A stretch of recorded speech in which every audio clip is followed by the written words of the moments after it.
The wind did not merely blow across the high desert of the New Mexico territory. It scoured. It was a living, malevolent thing that carried the taste of copper and ancient dust, stripping the paint from the siding of the house and the hope from a man's soul. Judson Hale stood on the porch of what had once been a grand ranch house, watching the horizon bleed into a bruised purple as the sun dipped below the mesas. The silence here was heavy, pressing against his eardrums like deep water. It was the silence of a graveyard, which was fitting, considering that was exactly what the Double H Ranch had become.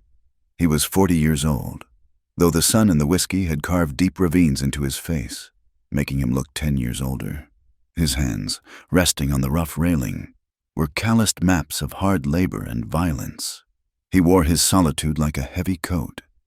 To the people in the town of San Mateo, 10 miles east, he was a ghost story, a warning to children, or a madman who spoke to cattle and shot at shadows. They were not entirely wrong. The feud that had decimated his family was over in the way a fire was over after it had consumed the forest. The Hatfields and McCoys had nothing on the blood spilled between the Hales and the Duggans. It had ended 5 years ago, with 3 fresh graves on the rise behind the barn and a silence in the main house that Judson could never quite scrub away. He lived in the kitchen and the bunkhouse mostly, leaving the main rooms to the dust and the spiders. He squinted, pulling the brim of his hat lower. A dust plume was rising in the east. It was too thick for a single rider and too erratic for a cattle drive. He watched it with the impassive suspicion of a man who expected nothing good from the world. It was the overland stage, the one that ran the dangerous route between Santa Fe and the lower territories.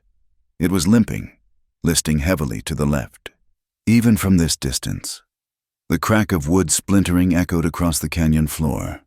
The vehicle lurched and died a quarter-mile from his fence line. Judson did not move to help. He rolled a cigarette with methodical slowness, licked the paper, and struck a match against his boot heel. Let them sit, let them taste the grit. He wanted no company, and certainly not the soft-handed travelers who passed through looking at his land as if it were a painting and not a place that killed you for a mistake. But the desert had a way of forcing a man's hand. An hour later, the driver had unhitched the team. Judson watched through his brass spyglass. He saw a well-dressed couple arguing with the driver, pointing fingers, their gestures frantic. Then he saw the other passenger. She stood apart from the rest. She was dressed in black, a heavy, suffocating bombazine that must have been torture in the heat. She stood by a trunk that looked as battered as the coach. The driver mounted one of the horses. The wealthy couple mounted the others. Riding double. They were leaving, and they were leaving the woman in black behind. Judson lowered the glass, a curse dying on his lips. He waited for them to turn back, for the driver to hoist her up. They did not. The riders became specks in the distance, heading toward San Mateo, leaving the woman standing alone in the vast, indifferent scrubland as the light began to fail. She did not sit down. She did not wail. She simply stood there, a dark smudge against the sagebrush. Judson crushed his cigarette under his boot. He spat into the dust. He walked to the barn, not hurrying, but moving with the resigned gait of a man walking toward a chore he despised. Clara May felt the vibration of the earth before she heard the horse. She was thirsty. It was a thirst that had moved past discomfort into a sharp, throbbing pain behind her eyes. Her lips were cracked, and the taste of the road was a permanent film in her mouth. When the wheel had shattered, the driver, a man named Silas who possessed the empathy of a rattlesnake, had made a calculation. The banker and his wife had money to pay for the horses. Clara had nothing but the trunk at her feet and the silver ring on her finger. "I will send someone back for you." Silas had lied. His eyes had not met hers. She knew he would not. She was a widow with no coin, no kin, and no prospect. In the hierarchy of the frontier, she was less valuable than the saddlebags they had taken with them. She watched the rider approach. He was a dark silhouette against the dying sun, mounted on a massive bay gelding. As he drew closer, she saw the rifle scabbard, the worn leather chaps, and the face that looked as if it had been chiseled from granite. He stopped the horse 10 feet from her. The animal blew air through its nostrils. stamping a hoof. The man said nothing. He sat high in the saddle, looking down at her with eyes the color of gunmetal. "I have no water," Clara said. Her voice was a dry rasp, but she held her chin level. She would not beg, not yet. "I see that," the man replied. His voice was a low rumble, rusted from disuse. "The driver said he would send help. He lied." The man shifted his weight. "He will be drinking in the saloon in San Mateo in 2 hours. He won't remember your name." Clara felt a cold stone settle in her stomach. She knew he was right. She looked at the vast emptiness around them. The sun was touching the mountains now, and the temperature was dropping rapidly. "Is your ranch near?" "Near enough. I have no money to pay for transport. I didn't ask for money." He looked at her trunk. "That stays. I'm not hauling dead weight." Clara put a hand on the battered leather lid. Everything she owned was in there. Her husband's Bible, her mother's shawl, the few dresses she had managed to save from the creditors. "I cannot leave it." "Then you stay with it." He gathered his reins, turning the horse's head. Panic, sharp and white-hot, flared in her chest. "Wait." He paused, looking back over his shoulder. "I can work," she said. The words tasted like ash. "I am strong. I can cook. I can mend. If you have shelter, I will trade labor for it." Judson Hale looked at her. He saw a woman who was too thin, too pale, with shadows under her eyes that spoke of grief and hunger. She was pretty in a severe, broken way, like a china cup glued back together. But he saw trouble. A woman on the ranch meant questions. It meant softness. It meant memories he had buried under 6 feet of earth. "I don't need a cook," Judson said coldly. "And I don't need a woman. Walk to town if you have the legs for it. It is 10 miles east. Follow the wheel ruts." He kicked the horse into a trot, leaving her in a cloud of dust. Clara watched him go. She watched until he disappeared into the folds of the land. Then she grabbed the leather handle of her trunk. It was heavy, filled with the ghosts of her past life. She began to drag it. She would not leave it. It was all she had to prove she had existed before this moment. She walked toward where he had gone. 10 miles was a death sentence in the dark, but the ranch was closer. She had seen the roof line. She would walk until she fell. Night arrived with a violence peculiar to the high desert. The wind picked up, howling down from the peaks, carrying sand that stung like buckshot. The moon was obscured by driving clouds of grit. Judson sat at his kitchen table, a bottle of whiskey and a cold plate of beans before him. The wind rattled the window panes in their frames. The house groaned, the timber settling in the chill. He poured a glass, drank it in one swallow, and poured another. He could not get the image of her out of his mind. The way she stood there, stubborn as a mule, hand on that worthless trunk. "She's likely dead by now," he said aloud to the empty room. The sound of his own voice was startling. He drank again. The wind shrieked, a high, mournful sound. He slammed the glass down. Damnation! He grabbed his lantern and his coat. He did not take the horse. The animal was spooked by storms. He walked out into the gale, shielding his eyes. The sand was blinding, a wall of abrasive darkness. He walked toward the gate, swinging the lantern. He found her 300 yards from his porch. She had collapsed. The trunk was still gripped in her hand, her fingers locked around the handle in a rigor of determination. She was half buried in a drift of sand, her black dress flapping wildly in the wind. Judson knelt, shielding her face with his body. She was cold, her skin clammy. He pried her fingers from the trunk. "Leave it!" he roared over the wind. She moaned, barely conscious, thrashing weakly as he lifted her. She was light, shockingly so. He hefted her into his arms, leaving the trunk to the mercy of the storm, and carried her back to the house. He kicked the door shut behind him, sealing out the roar of the night. The silence of the kitchen rushed back in. He laid her on the rug before the hearth. Her face was gray, coated in dust. Her lips were blue. Judson built up the fire, cursing steadily, a stream of foul language that was his only defense against the intrusion of humanity into his world. He fetched a blanket and threw it over her. He did not undress her to warm her. He would not touch her more than he had to. He sat in the chair, his rifle across his knees, and watched her breathe. Shallow, ragged breaths. She woke up an hour later. Her eyes fluttered open, confused and terrified. She scrambled backward, hitting the leg of the table. "Easy," Judson said. He did not move from his chair. "You are in my kitchen. You nearly died out there." Clara stared at him, her chest heaving. She recognized the hard lines of his face, the gun-metal eyes. "My trunk." "Outside, if the wind doesn't take it. I'll fetch it in the morning." She slumped, the adrenaline fading, leaving her trembling. "Thank you." "Don't thank me. I brought you in because I didn't want to dig a grave in the morning. The ground's too hard." It was a cruel thing to say, and he meant it to be. He wanted to scare her. He wanted her to run as soon as the sun came up. Clara slowly sat up, pulling the blanket tighter around her shoulders. She reached into the pocket of her ruined dress. Her hand shook as she withdrew a piece of paper. It was folded into a small square, worn at the edges from being handled 1,000 times. "I told you," she whispered, her voice cracking. "I have nowhere to go. My husband is dead. His family. They took the house. They took the land. They said I was bad luck." Judson said nothing. He poured coffee from the pot on the stove into a tin cup and shoved it across the table toward her. She ignored the coffee. She unfolded the paper. "I wrote this down," she said. "When I left Tennessee, I told myself I would do whatever I had to do to live. I am not a beggar, sir. I pay my way." She looked at the paper, then at him.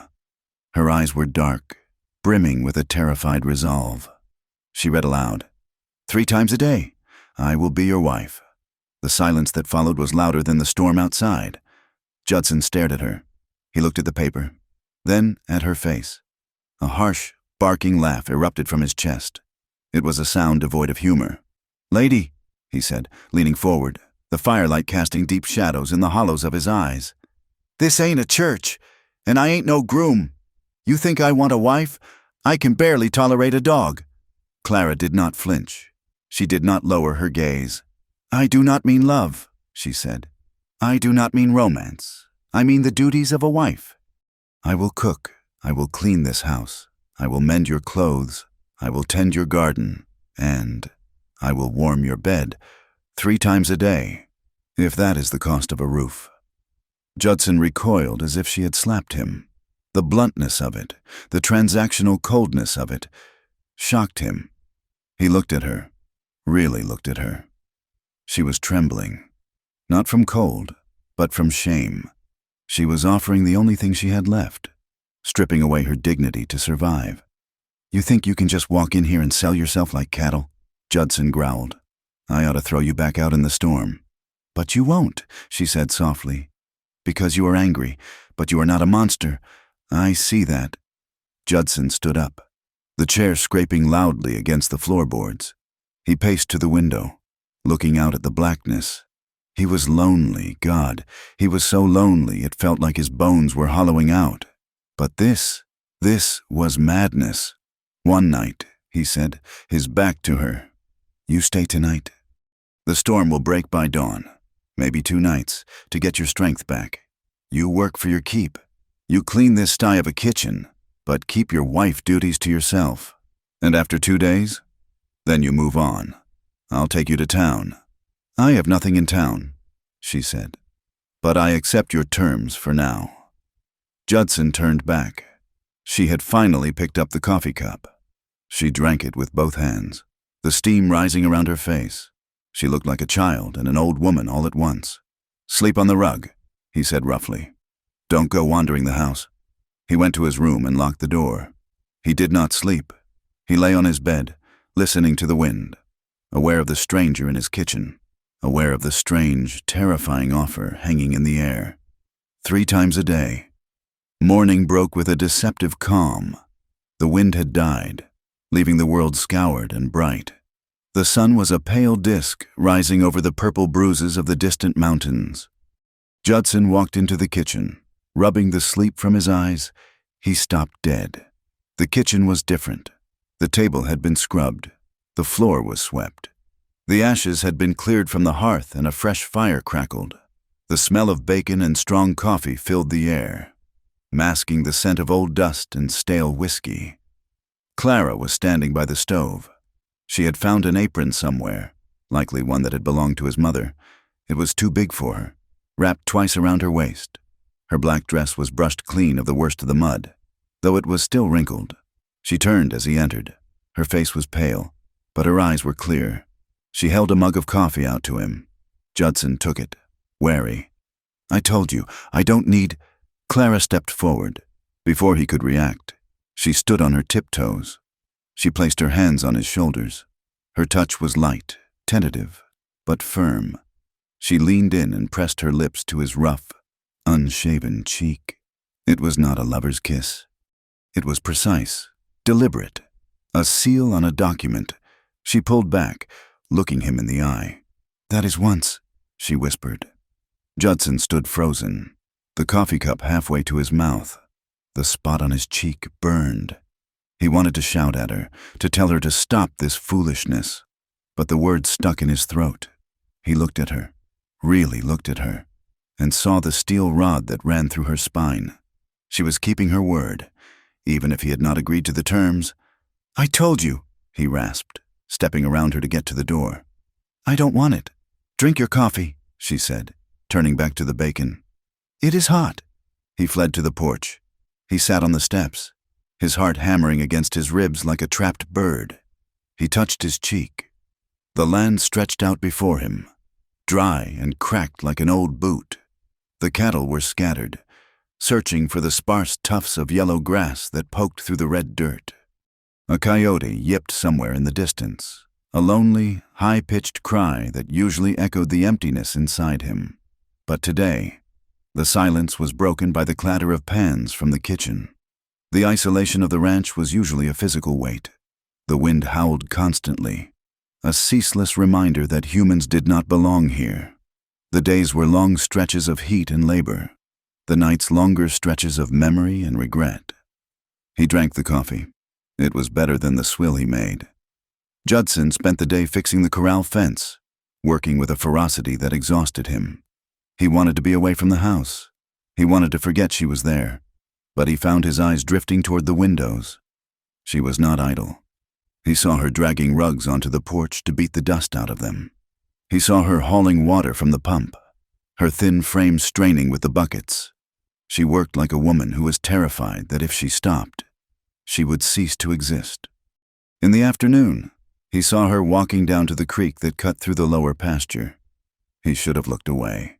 A gentleman would have looked away. Judson Hale had not been a gentleman in a long time. He watched from the shadow of the barn. She set a bucket down. She washed her face and arms, the water glistening on her pale skin in the harsh sunlight. She was humming. The sound carried on the thin air, a low, mournful lullaby that sounded like something from the deep south. "Hush, little baby. Don't you cry." The melody twisted something inside him. It reminded him of a time before the blood, before the graves. That night, he ate the stew she made in silence. It was rich, seasoned with sage she must have found near the creek. "The trunk," he said abruptly, breaking the silence. "I brought it to the barn. It's safe." "Thank you," she said. She did not smile, but her shoulders relaxed a fraction. Later, Judson lay in his bed, staring at the ceiling. Usually, the nightmares came as soon as he closed his eyes. The sound of gunshots, the smell of smoke, the face of the boy he had killed. But tonight, the house felt different. There was another heartbeat within these walls. Clara lay on the rug in the kitchen, wrapped in the blanket. She could not sleep. She listened to the house settle. She heard Judson toss and turn. She heard him cry out once, a sharp, strangled sound, and then the creak of bed springs as he sat up. She heard the distinctive metallic clack-clack of a lever-action rifle being cycled. He was awake. He was armed. The next day, she saw him with his shirt off by the water pump, washing the grime of the day from his body. She had come around the corner of the house to empty the slops and stopped. His back was a map of violence. There were scars that looked like old whip marks, thin white lines crisscrossing his shoulders. There was a puckered, ugly crater near his ribs that could only be a bullet wound. And there were burns, shiny and smooth, on his left arm. He was a ruined building of a man, held together by anger and silence. Clara stepped back before he saw her. She pressed her back against the rough wood of the house, clutching the empty bucket to her chest. She had come here for survival. She had offered herself as a wife to a stranger because she had no other currency.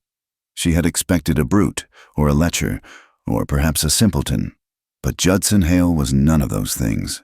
He was a man in a cage of his own making. She touched the silver ring on her finger. She thought of the note folded in her pocket.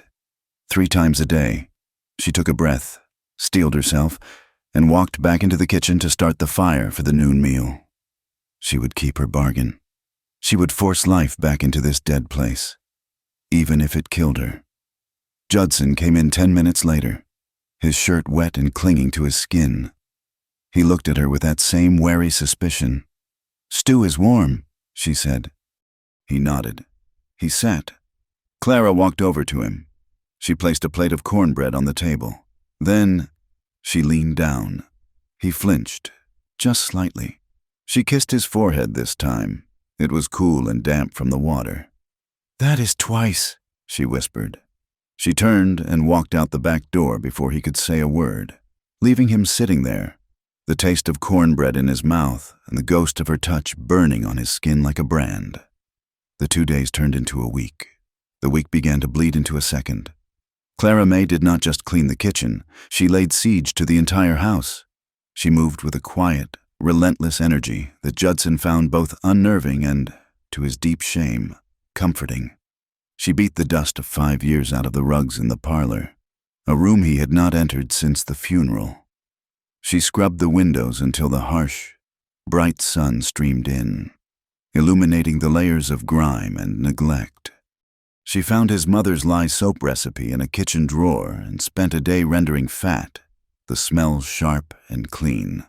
A domesticity so foreign it felt like an invasion. She did not just cook, she organized. She took stock of his meager supplies, the endless bags of beans and flour, and began to make calculations. She ventured into the root cellar, emerging with cobwebs in her hair and a few withered potatoes, which she declared a victory. She also learned to work the land. She had told him she was strong, and she proved it. He woke one morning before dawn to the sound of his axe splitting wood. He found her by the wood pile, his heavy axe raised over her head, bringing it down with a grunt, her slight frame shuddering with the impact. "That's my axe," he said from the porch. "It is," she agreed, not pausing. She set another log. "And you are low on kindling. The mornings are cold. That's man's work. It is work," she corrected, swinging again. "And it needs doing." He took the axe from her, his hand closing over hers on the handle, and the contact was like a static charge. Her skin was rougher than he expected, calloused already. He finished splitting the pile in a grim, furious silence, the rhythmic thwack of the steel echoing in the dawn. She did not thank him. She simply gathered the split wood and carried it inside. He found he had a shadow. When he rode out to check the fence line in the southern pasture, she was there, a bonnet on her head she must have found in her trunk, carrying wire and a pair of his pliers. "I can mend a fence," she said simply, walking past him. She could. He watched her pull the wire taut, her small hands bracing against the post, her movements economical and precise. She did not complain about the sun, or the dirt, or the way the wire bit into her hands. She just worked, her mouth set in a thin, determined line.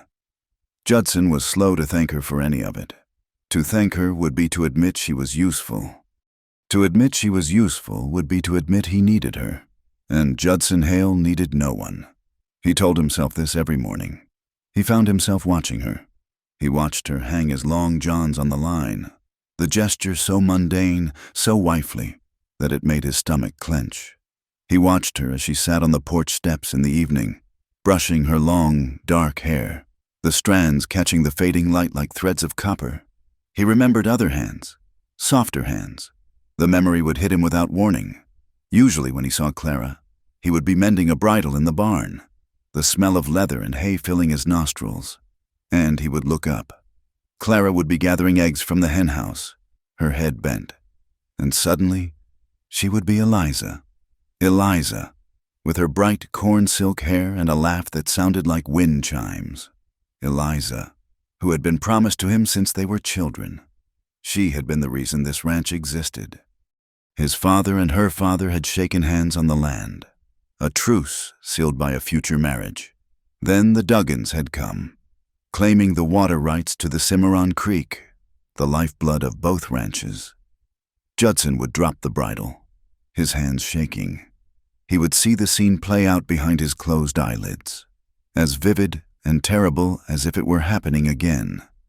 The argument at the creek bed, the dust, the shouting, his father trying to be the peacemaker, and Micah Dugan, the eldest son, a boy with a cruel mouth and eyes as empty as a snake's. Micah had always wanted what was not his. He had wanted the land, and he had wanted Eliza. Judson had been there. He had been standing not 10 feet away. He heard Micah's laugh, a high, ugly sound. "This land is ours, hail, and so is anything on it."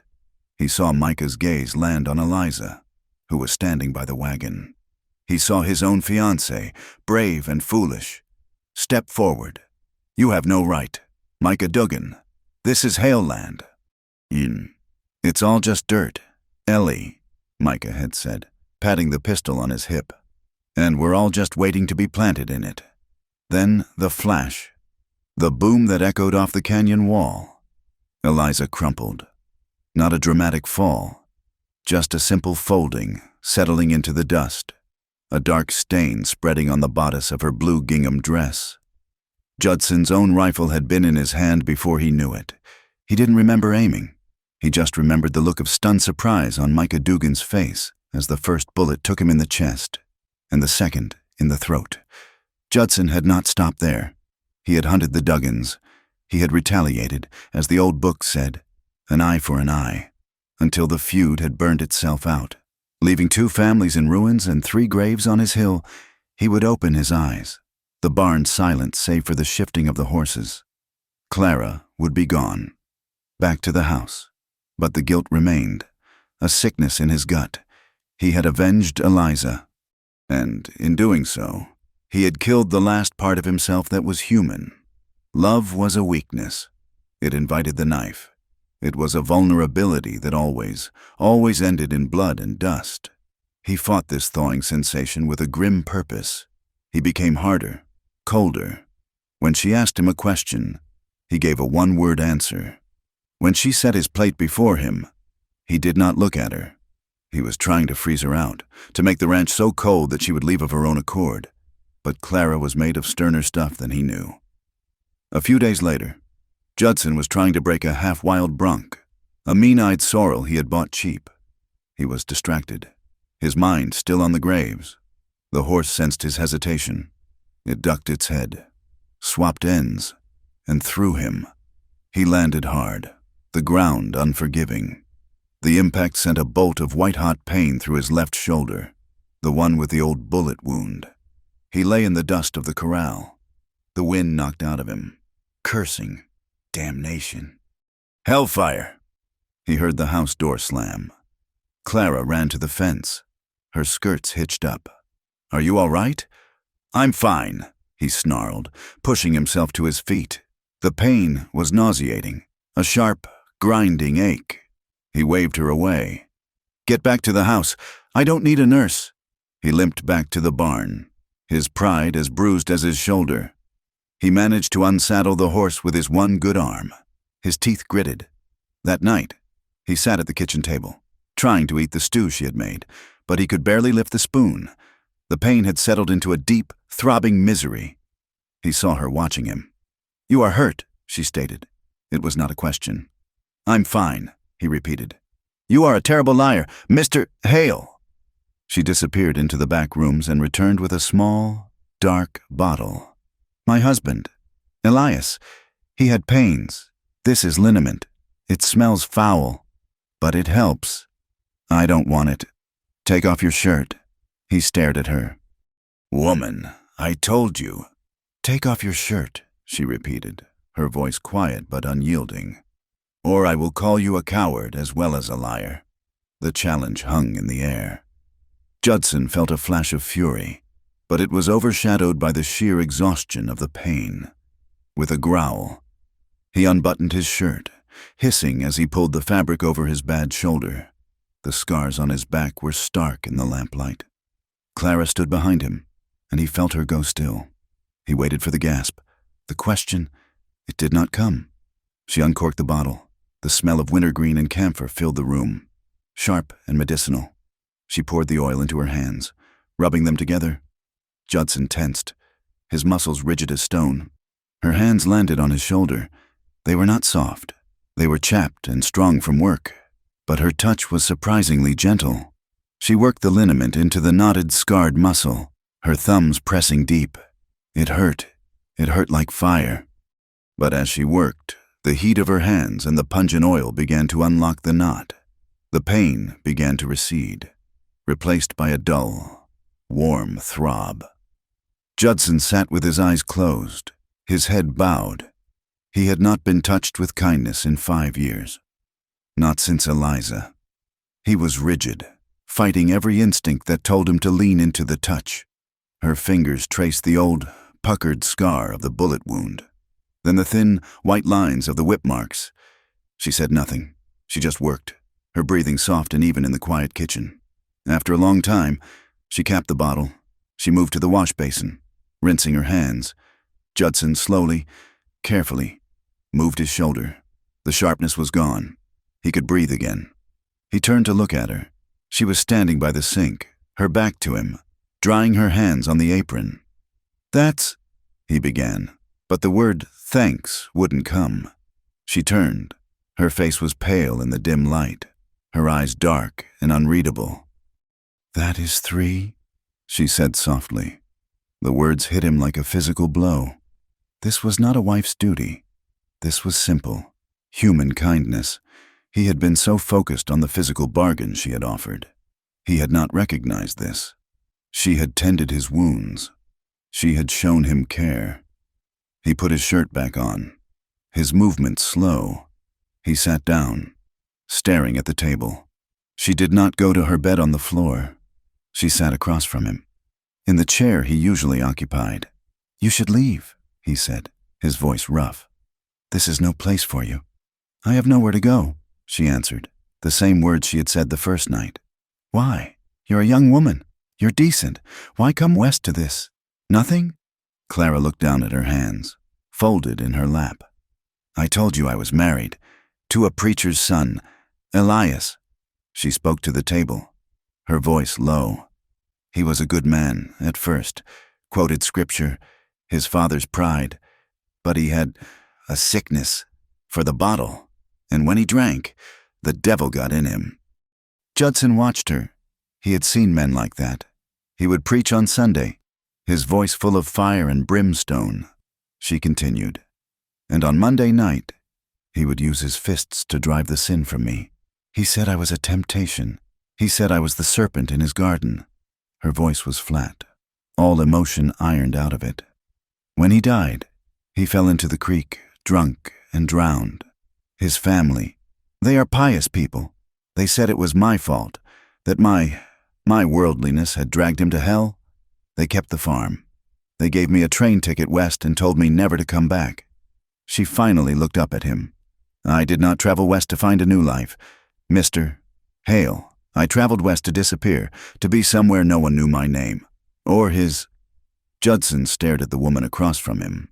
She was not the broken bird he had first assumed. She was a piece of forged steel, beaten and reshaped, but not broken. A strange, unfamiliar emotion moved in his chest. It was not a desire. It was respect. Clara, he said. He used her name for the first time. You don't have to keep this bargain. The one you offered. She just looked at him, waiting. Stay, he said, the word costing him more than he thought possible. Stay as a housekeeper, a maid, I'll pay you $1 a day. Wages. Not that. He was offering to change the terms. He was offering her a way out of the terrible bargain she had made. A way to make it a clean, simple transaction. She was silent for a long moment. She looked at the fire, then back at him. No. The refusal was soft, but absolute. What? Judson was stunned. I am offering you good money, a respectable position. I do not want your money, Clara said. She leaned forward, her eyes bright with a sudden, fierce intensity. And I do not want to be your maid. That is just another word for servant. But you don't have to love me, Judson, she said, and his name on her lips was as startling as her touch. You don't even have to like me, but let me be human here. Let me have the one thing Elias and his family took from me. What is that? He whispered. My choice. I chose my terms. They were desperate. Yes, but they were mine. When I kiss your cheek or tend your shoulder, I am choosing to give it. You are not buying it, and you are not taking it. It is my gift. Do you understand? I'm choosing to be human. Judson had no answer. He was checkmated. She had taken his world, his rules, and turned them upside down.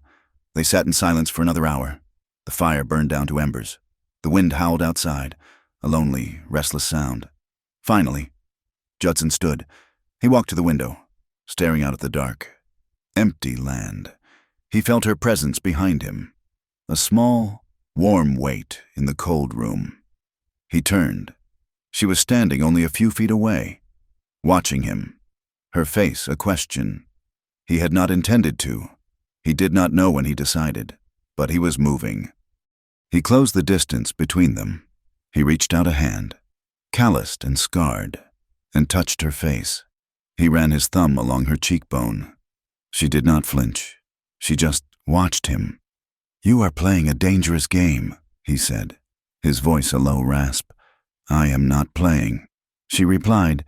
He leaned down. The kiss was hesitant at first. His lips were dry, chapped. Hers were soft, tasting faintly of tea and lye soap. It was a kiss of questions, a kiss of two people who had forgotten what kindness felt like. Then something broke in him, the loneliness, the years of solitary grief, the hunger for simple, human contact. He put his good arm around her waist, pulling her flush against him. His other hand went to the back of her head, tangling in her hair, and the kiss deepened. It was not gentle. It was desperate, trembling with years of loneliness, a drowning man's grasp for air. He felt her small body pressed against his, her hands coming up to grip his shirt. She was kissing him back, meeting his desperation with a quiet hunger of her own. And then he saw it, the flash of a blue gingham dress, the smell of gun smoke, the bright, terrible red stain. Eliza. He tore himself away, shoving her back so hard she stumbled against the table. The liniment bottle crashed to the floor. No, he gasped, his chest heaving. He was shaking, consumed by a sudden, violent shame. No, this is wrong. Clara stared at him, her lips parted, her eyes wide with shock and a new, terrible hurt. Get out, Judson roared. The fear and guilt had turned to rage. He pointed a trembling finger at the door. Get your things. I'll take you to town tomorrow. I want you gone. Get out of my house. He stormed into his bedroom, slamming the door so hard a pan rattled on the stove. He threw himself onto his bed, burying his face in his hands, his body shaking. He had done it again. He had let the weakness in. He had let her see him, and he had let himself feel. He listened, waiting for her to shout, to cry, to break something. But there was only silence. He lay there in the dark, his heart pounding, the whiskey bottle on his nightstand calling to him. He did not drink. He just listened. An hour passed. The house was tumblingly quiet, save for the wind. And then he heard it, through the thick wooden door, faint but unmistakable, a soft, stifled sound. She was trying to cry without making noise, a small, hitched breath, a quiet, desperate gulp of air. She was in the kitchen, on her rug, in the dark, and she was crying. Judson Hale closed his eyes. He had faced down murderers, rustlers, and the desert itself, but the sound of that quiet, hidden weeping was the most terrifying thing he had ever heard, and he was the one who had caused it. The thin gray light of dawn was a betrayal. It crept into the kitchen, revealing the floorboards, the cold stove, the overturned bottle of liniment that neither of them had touched. Judson sat at the table, a full, untouched bottle of whiskey in front of him.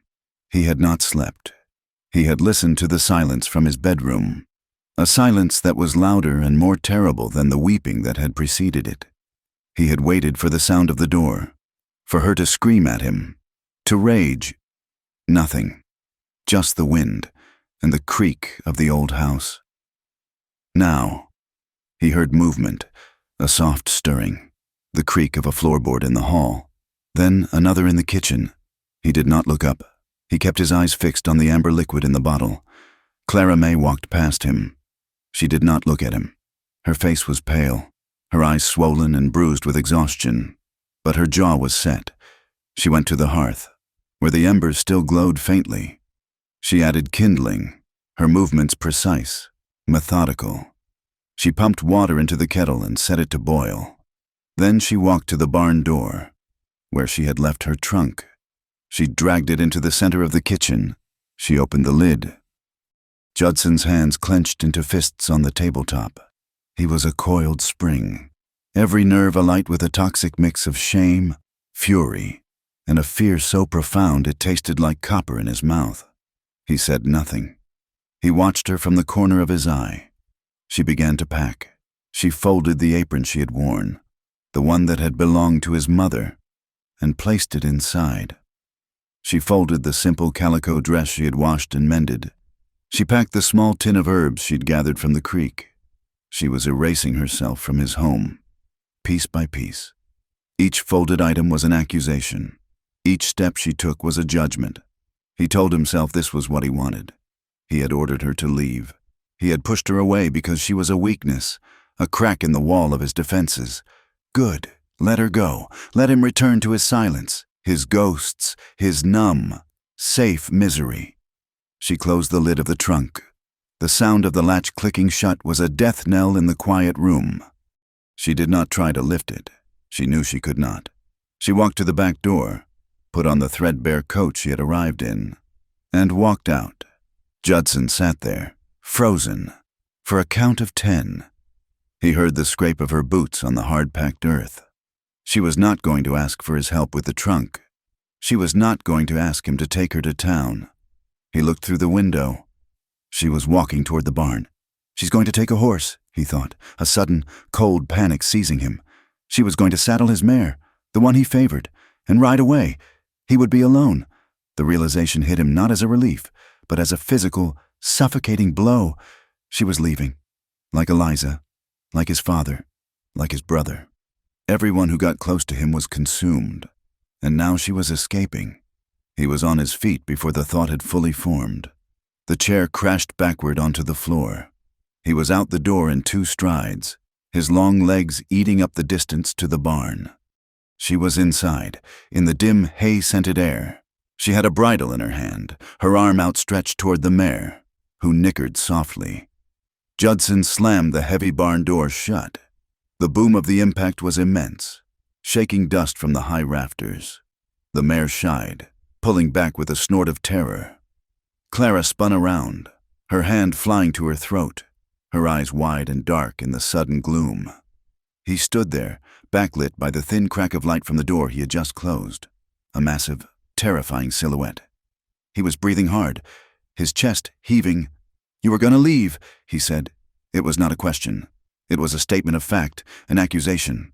"You told me to," she whispered, her voice shaking. "I know what I told you." He stalked toward her.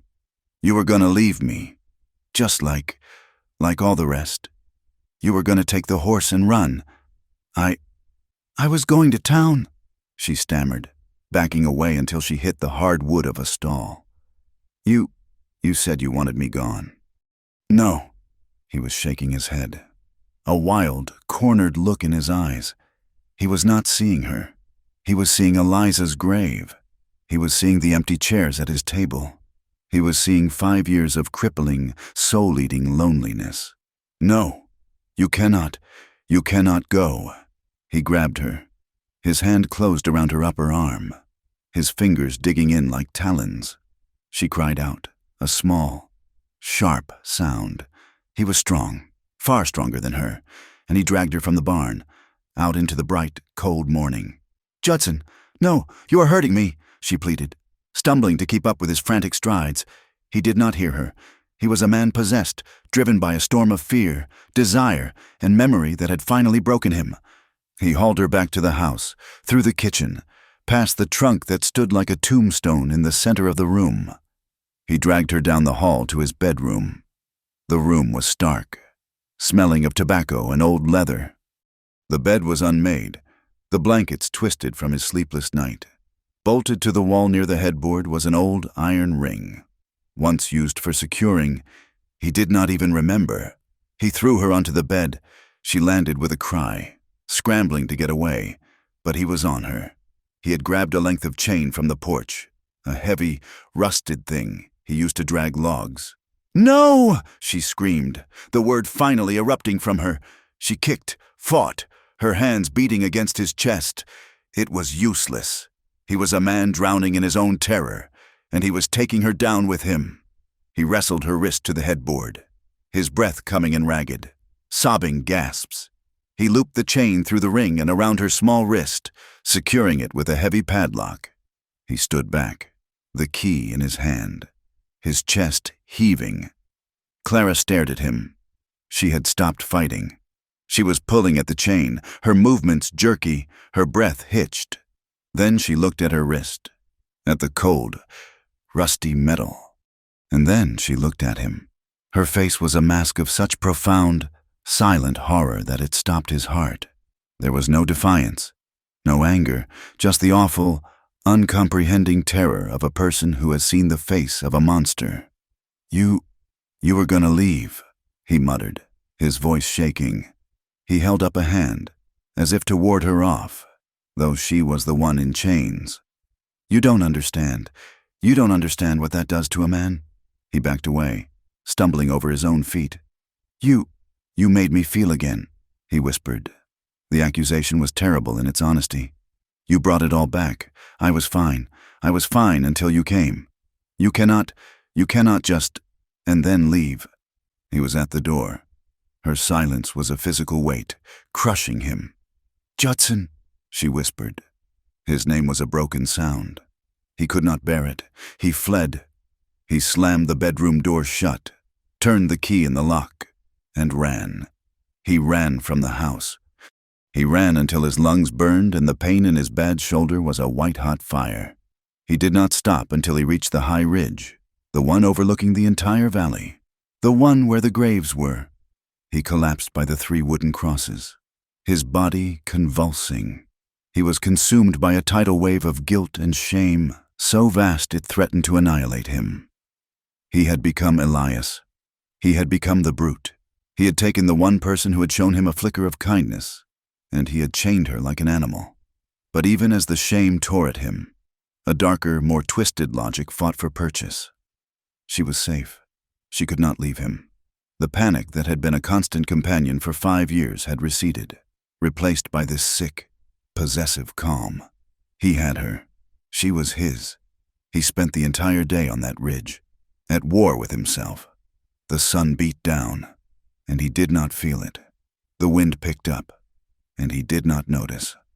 He was a man hollowed out, the demons of his past and the horror of his present circling each other in the empty space.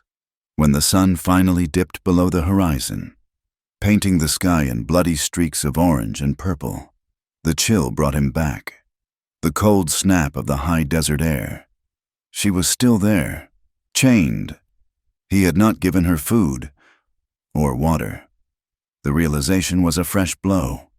He stumbled to his feet, his legs stiff, and began to run back, a new, cold terror in his heart. The house was dark, silent. "Clara!" he called, his voice cracking. He fumbled with the latch, his hands shaking. The kitchen was empty. The trunk was still there. "Clara!" He ran to the bedroom, his heart hammering. He fumbled with the key. dropping it twice before he got it into the lock. He threw the door open. She was there. She was not dead. She was sitting on the floor, her back against the wall, her knees drawn up. She was wrapped in a blanket from his bed. Her face was turned toward the window, where the last of the light was dying. She did not look at him when he entered. He had brought a tray, stew, bread, a canteen of water. He set it on the floor, his hands trembling so violently that the water sloshed from the cup. He started. I brought... She said nothing. He knelt in front of her. The key to the padlock was in his hand. He reached for her wrist, and she flinched. A violent, full-body recoil that was worse than a slap. No, he whispered, a broken sound. I'm sorry. He fumbled with the lock. His hands were useless. Damn it, he was shaking too hard. I'm sorry. I am so sorry. Clara. He finally got the lock open. The heavy chain slithered to the floor with a clatter. He backed away from her, on his knees. He was lower than she was. He lowered his head, his shoulders slumping. He had no more excuses, no more rage. There was nothing left but the raw, gaping wound of his own awfulness. I am sorry. He wept. He had not cried in 5 years. But the tears came now, hot and shameful. I don't know why. I saw you leaving. I'm sorry. He looked at her, his face a ruin of grief and self-loathing. Do whatever you want. Run. Take the horse. Kill me. I do not care. Just do not stop being kind to me. It was the most selfish, desperate plea, and he knew it. Clara sat there, rubbing her wrist. A raw, red chafe mark circled her skin. She looked at him, this massive, broken man, crying on the floor of his own bedroom. She looked at the chain. She looked at the open door. She took a long, shuddering breath. Then she stood up. Her legs were stiff.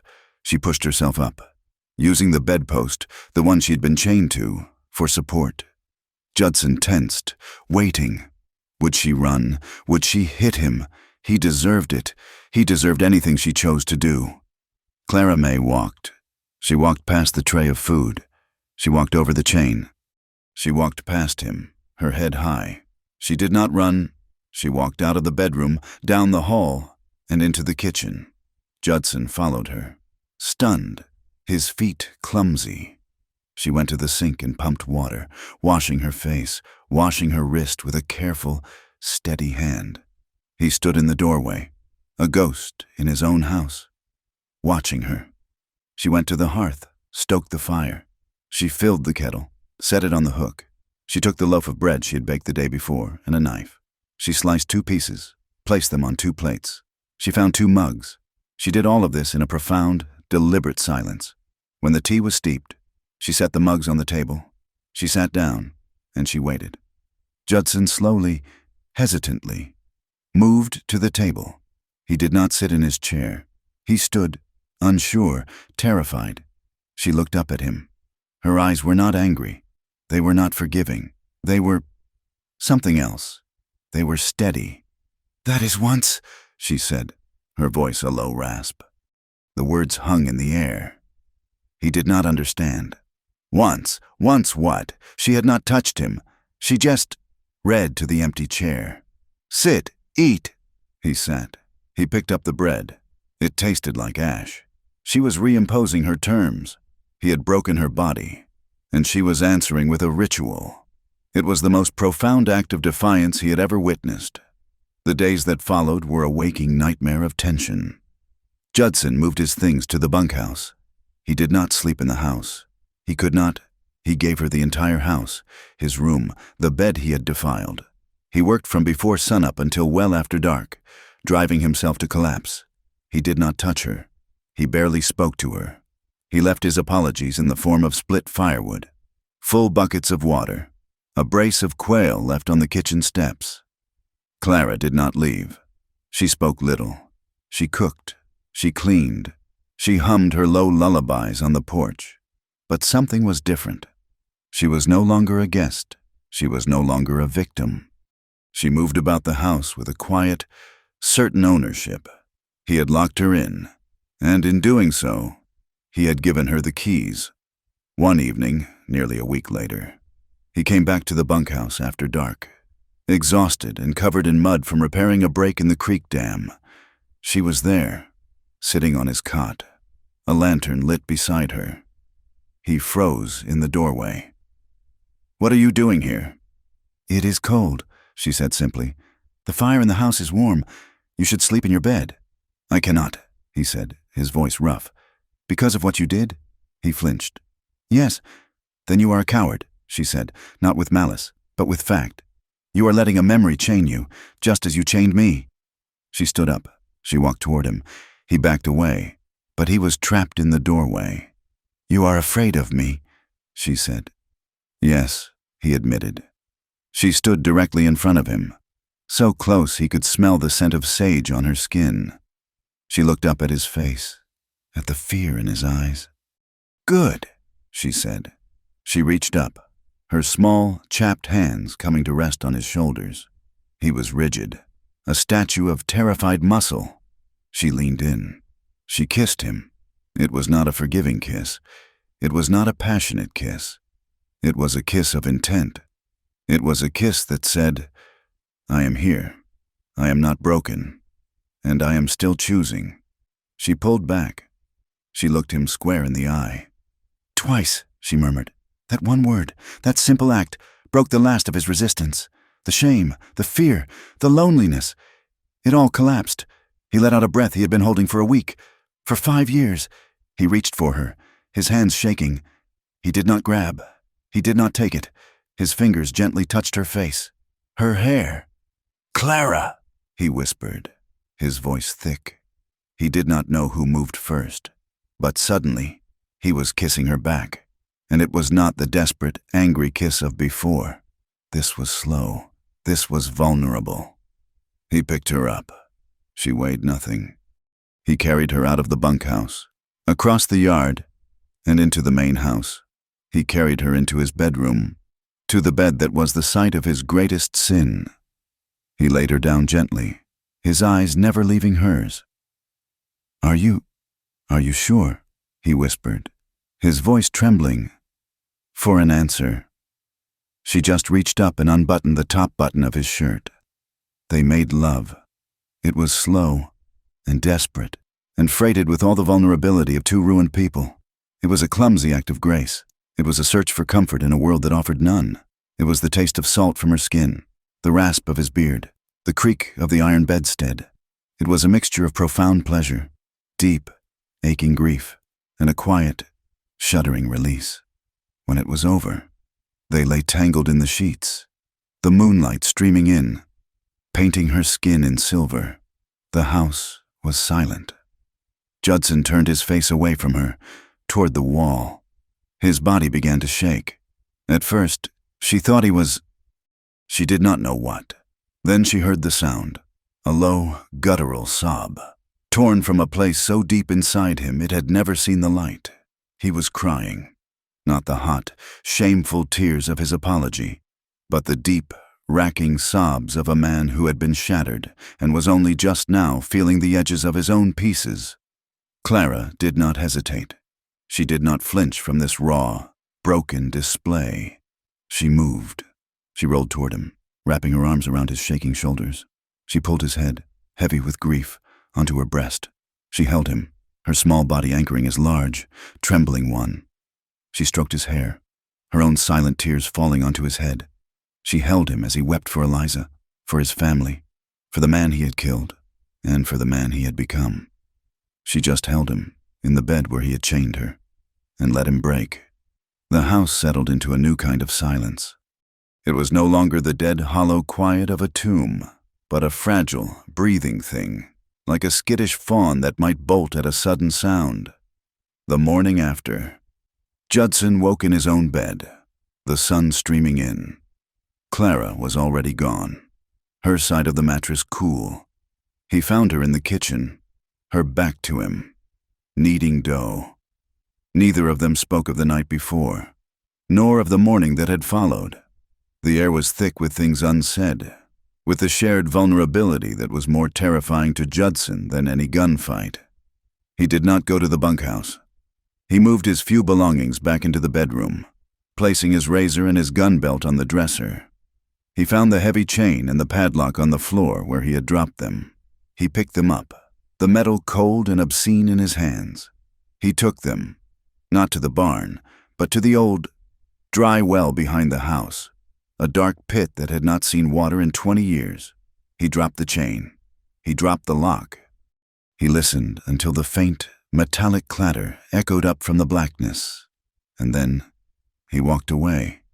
He began to work with a fury that was part penance and part a desperate need to build. He climbed onto the roof of the main house, a place that had been leaking for 3 winters, and he began to tear away the old, rotten shingles. He worked for days under the brutal sun, his hammer blows echoing across the valley. He was trying to prove, wordlessly, that he was a man who fixed things, not just one who broke them. When the roof was done, he moved to the southern pasture. The fence line had been down for a year. The posts rotted. The wire rusted and snapped. He dug post holes until his hands were raw and his bad shoulder screamed in protest. Clara watched him. She did not offer help with the heavy posts, but she brought him water in a tin dipper. She brought him bread and bacon at midday, and they would sit, not touching, in the thin shade of a lone juniper, the silence stretching between them. She had her own project, on the east side of the house, where the morning sun was gentle and the wind was broken by the porch. She began to turn the earth. The soil was hard, dry, and full of rocks. She used the spade, her small body straining, fighting the land. She was planting a garden. She had found a small tin of seeds in her trunk, thyme, sage, and mint. She was putting down roots, carving a small patch of life out of the dust. One afternoon, while Judson was stretching wire, he heard a sharp cry. He dropped the pliers and ran, his heart seizing. Visions of rattlesnakes flashing in his mind. He found her by the pump, soaked from head to toe. The handle, she said, sputtering, pointing at the pump. It stuck, and then it came free. She was drenched. Her hair was plastered to her face, and her thin dress clung to her body. Judson stopped, his breath catching. He looked at her, at the water dripping from her nose.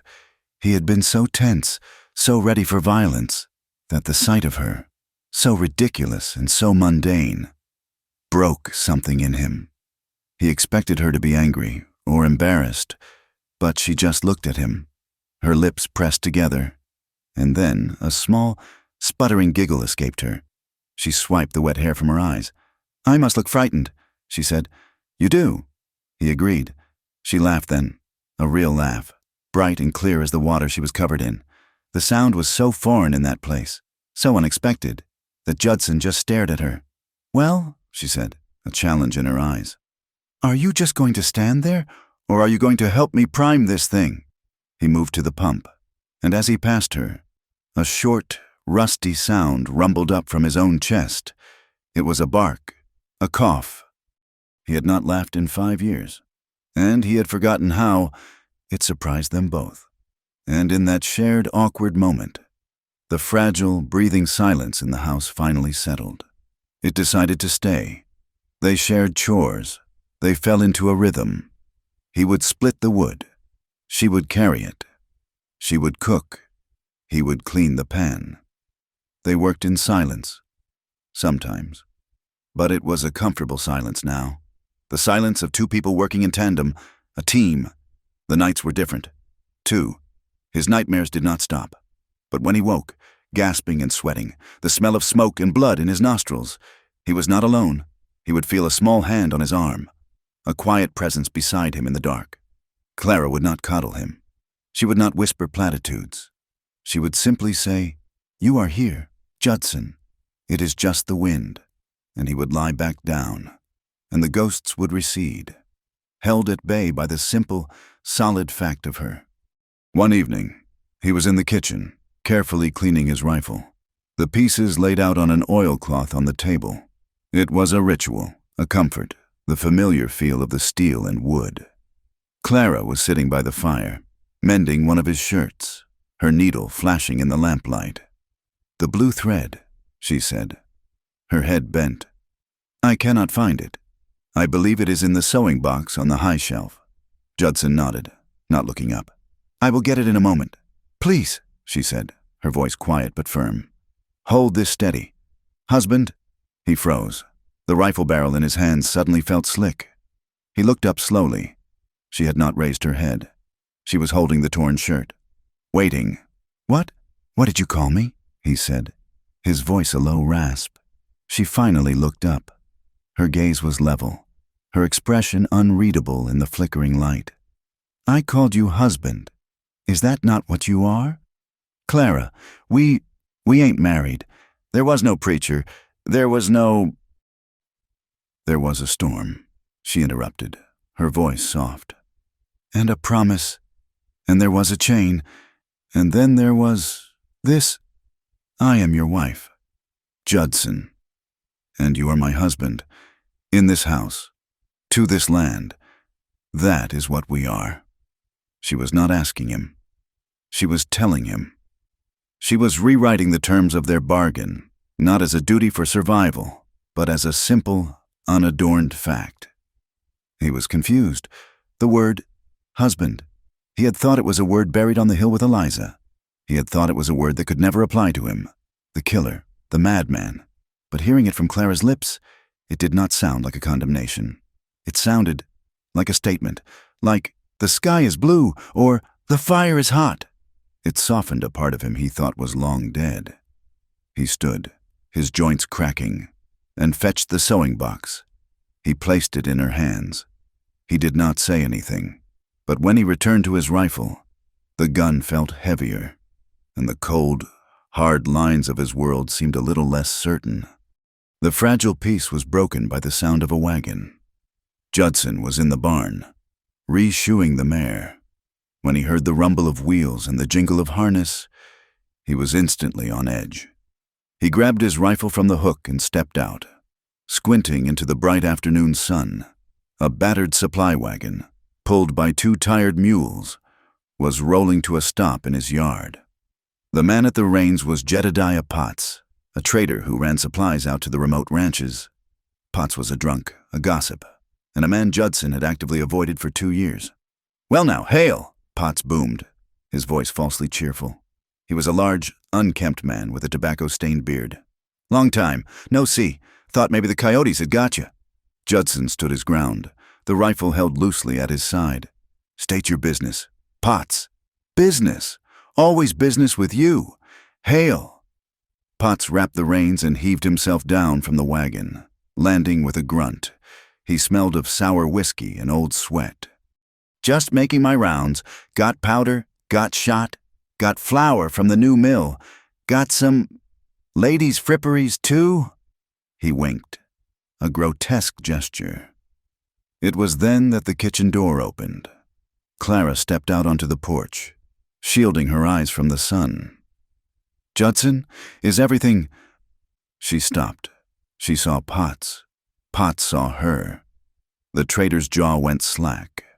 He stared, his eyes traveling over her, from her worn dress to her bare feet. His wet-lipped, appreciative gaze was a physical insult. "Well, hello," Potts said, his voice dropping. "Hail, you old dog. You've been holding out on us." Judson stepped forward, his body rigid. "She's my wife. Potts, what do you want?" Potts threw his head back and laughed, a harsh, grating sound. "Wife, that's a good one. Since when does Judson Hale take a wife? Heard the stage left a passenger out here a few weeks back, a little dark-haired thing in a widow's dress. Seems she found very comfortable shelter." The insinuation was thick and foul. He was calling her a whore. "Get your wagon off my land," Judson said, his voice deadly quiet. "Now, hold on," Potts said, though he took a step back. "I'm just being neighborly. The town's gonna be mighty interested to hear about your—" "Wife might be interested. I need 10 pounds of flour and a box of shells," Judson said, his teeth gritted. "Leave it on the porch. The money is on the barrel." He walked back to the barn, the rifle still in his hand. He did not watch Potts go. He listened. He heard the scrape of the flour sack, the clink of coins. He heard the wagon creak as Potts mounted. "You have a good day now, Mrs. Hale," Potts shouted, the name a mockery. The whip cracked. and the wagon rumbled away. Judson slammed his fist into a support beam. The wood shuddered. The damage was done. By nightfall, the entire town of San Mateo would know. He went into the house. Clara was standing by the table, her back to him, her shoulders rigid. "Clara," he said. "I heard." "Next time," he said, his voice rough with a fear he hated. "Next time you hear a rider, you go to the bedroom. You go to the root cellar. You stay out of sight." She turned. Her face was not tearful. It was pale, and it was hard. "No." The refusal stunned him. "What? Did you hear what he said? Did you hear what he called you? I am trying to protect you." "By hiding me?" she said, her voice shaking with a quiet, cold fury. "Is that how you protect me? Judson, you want to hide me in the cellar, like rotten potatoes? Is that different from the chain?" The words hit him like a physical blow.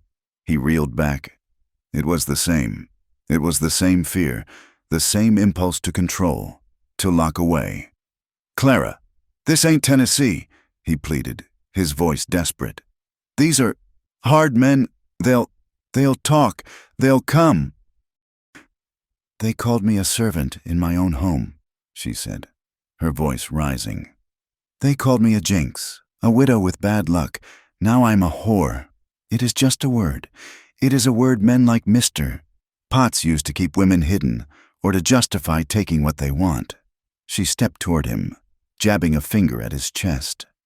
"I am done hiding. You told me I was free. You gave me that. You cannot take it back now because you are scared. I am not." "You are," she cut him off. "You are terrified. Not of them, of what they'll say, of losing me. But you will lose me faster if you try to put me in a cage again. I told you I was free, and that means I do not hide. Let them talk." She turned her back on him, went to the flour sack Potts had left, and plunged her hands into it, her movements angry and decisive. The argument was over. He was checkmated. She was right. He had unlocked her, but he was still a prisoner. He retreated to the porch, his world tilting. He had wanted to protect her, but she had just protected herself from him. The real trouble came 3 days later. It was just after dawn. Judson was on the porch, a cup of coffee in his hand, watching the sun paint the cliffs. He saw the dust first. 3 riders. They were not moving like Potts. They were moving slowly, deliberately, their horses fresh. They were not traders. They were armed for a fight. His blood ran cold. He went inside. Clara was by the stove. "Go to the bedroom," he said, his voice flat, all emotion drained. "Bar the door. Do not, no matter what you hear, do not come out." She looked at his face, the hardness there, the old cold mask he used to wear. This was not Potts. This was not gossip. This was death. She did not argue. She just nodded, her face white. "Judson, go!" She ran to the bedroom. He heard the heavy oaken bar slide into place. Judson took his rifle from the wall. He checked the load. He stepped out onto the porch, not in the shadows, but in the full, open light. He waited. The 3 riders stopped just outside his fence line. They sat their horses, 3 dark shapes against the rising sun. They were all young. The one in the middle, on a tall black gelding, was dressed in a way that aped style. With a new hat and a silver concho belt, he had a cruel, familiar mouth. "Judson Hale," the middle rider called. "Who's askin'?" Judson replied, his voice calm, carrying on the still morning air. "My name is Ethan Dugan." The name hit Judson like a punch to the gut. "Dugan, I had a brother," Ethan Dugan continued, his voice conversational, as if they were discussing the weather. "Micah, you murdered him." "Your brother shot first," Judson said, his hands tight on the rifle. "He killed an unarmed woman. He killed Hale." Ethan sneered. "That's all that matters. Our father, he died last month, drank himself into the grave, cursing your name. He said you ruined him. Now, the land, it's ours, and we're here to renegotiate the boundaries." Judson said nothing. "We see this ranch as payment for Micah, for our father. We call it justice." Ethan smiled. A thin, ugly expression that was all Micah. "You have 24 hours. Clear out. Surrender the ranch, the stock, everything. We might even let you live. And if I don't, then we'll burn you out," Ethan said simply. "We'll be back at dawn tomorrow. Be gone. Hail." He turned his horse, slow, arrogant. The three riders trotted away, disappearing back into the dust they had come from. Judson stood there for a long time. The past, the blood, the bill he thought he had paid, had finally come due. He went inside. He unbarred the bedroom door. Clara was sitting on the bed, her hands twisting in her lap. "Who was that?" she whispered. "The past," he said. He sat on the bed next to her, a move that felt strangely domestic in the face of annihilation. He told her. About Eliza, about the feud, about killing Micah Duggan. He told her everything. When he was finished, she was silent. He expected her to be horrified. He expected her to be repulsed. She just nodded. "We have to leave," she said, her voice practical, firm. "We can pack the trunk. We have 2 good horses. We can be in Arizona territory in a week. We can go to California. We can disappear." It was her solution, the one she had used her whole life. Run. Disappear. Judson looked at her. He looked at her small, determined face. He looked at the garden she had planted outside the window. He looked at the mended shirt on the chair. "No," he said. "Judson," she pleaded, grabbing his arm. "This is not a fight. This is an execution. There are 3. You are 1. This isn't bravery. It's suicide. For what? This dirt? This broken-down house?" He put his hand over hers. Her skin was warm. "No," he said, his voice quiet. "Not for the house?" He looked her in the eyes. "I have been running for 5 years. Clara, I've been hiding in this house, hiding in a bottle, hiding from what I did. I won't run anymore." "But they will kill you." "Then they will kill me. But I will not run. This is my home. You are here." The decision was made. He was no longer the man who ran. He was the man who stayed. That night was the longest of his life. He did not board the windows. That was a fool's game. He checked his rifles. He had the Winchester. He had his old Sharps buffalo rifle. He had his service revolver. He laid out the shells, the powder, the oil. The kitchen table looked like a gunsmith's bench. Clara did not argue with him again. She saw the set of his jaw. She made coffee, so thick and black it was like syrup. She made bread. Her movements were jerky, her hands shaking. But she was there. She was not running. The silence was deafening, thick with what was coming at dawn.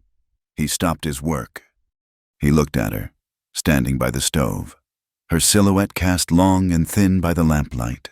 She looked small and breakable, and more courageous than any man he had ever known. He crossed the room. He stood in front of her. "You should have run," he whispered. "So should you." She whispered back. He kissed her. It was not the slow, healing kiss of their nights together. It was not the desperate, sobbing kiss of his apology. It was a kiss of fury. It was a kiss that tasted of gunpowder and fear and a desperate, clawing need to be alive. He was angry. He was terrified. He was alive, more alive than he had been in years, and he was about to lose it all. He picked her up, his arms like steel bands, and carried her to the bedroom. He did not lay her down gently. He threw her on the bed, and his body covered hers, his mouth never leaving hers. They made love with a ferocity that bordered on violence. It was a fight. It was an argument. It was 2 people, angry and afraid, scratching and biting and clawing at each other, trying to get closer than skin, trying to mark each other in a way that death could not erase. She met his anger with her own, her fingernails raking his back, her teeth finding his shoulder. She bit him, hard, and he felt the sharp, electric thrill of it. After, they lay tangled in the sheets, slick with sweat, their chests heaving, listening to the wind, which sounded like a woman wailing. He lay on his back, his body rigid, staring at the ceiling, waiting for the first hint of gray in the window. She moved. She pressed her small, warm body against his side, laying her head on his chest, over his heart. He could feel her tears, hot and wet, soaking the hair on his chest. She was crying, not with the noise, but with deep, silent shudders. He heard her take a ragged breath. She whispered against his skin, her voice broken and thick with tears. 3. He closed his eyes. The word was an anchor in the black, rushing tide. It was not a duty. It was not a promise. It was everything. It was a period at the end of a sentence he had not known how to finish. He wrapped his arm around her, his muscles aching, his body scarred by her nails. He pulled her tight, his hand gripping her shoulder, and he waited for the dawn. The gray light of dawn was not a beginning, but an end. It was a cold, sterile illumination that stole the color from the world, leaving only shadow and grit. Judson stood at the window, his rifle in his hand, his body humming with a terrible, vibrating tension. He had not slept. Clara was beside him, dressed, her face a pale oval in the gloom. The attack did not come with the thunder of hooves or the boom of rifles. It came with the color red, a bloom of orange, far off, on the horizon of the south pasture. "What is that?" Clara whispered, her hand gripping his arm. Judson squinted. It was not the sun. It was too low, too fast. It was on fire. "They're burning the grass," he said, his voice flat and dead. "The dry grass. They're running the cattle." He was moving before he finished the sentence. Not for his guns, but for the door. "The horses. Now." "What? Judson! No! It's them! It's the herd." "Clara!" he roared, grabbing her by the arm. "It's everything we have. It's a grass fire. They mean to stampede them, or burn them alive." This was a different kind of warfare. Not a frontal assault, but a strangulation. To kill the ranch. You killed the stock. He dragged her to the barn, his mind racing. The horses were already skittish, smelling the smoke on the wind. He threw a bridle on the mare, another on his gelding.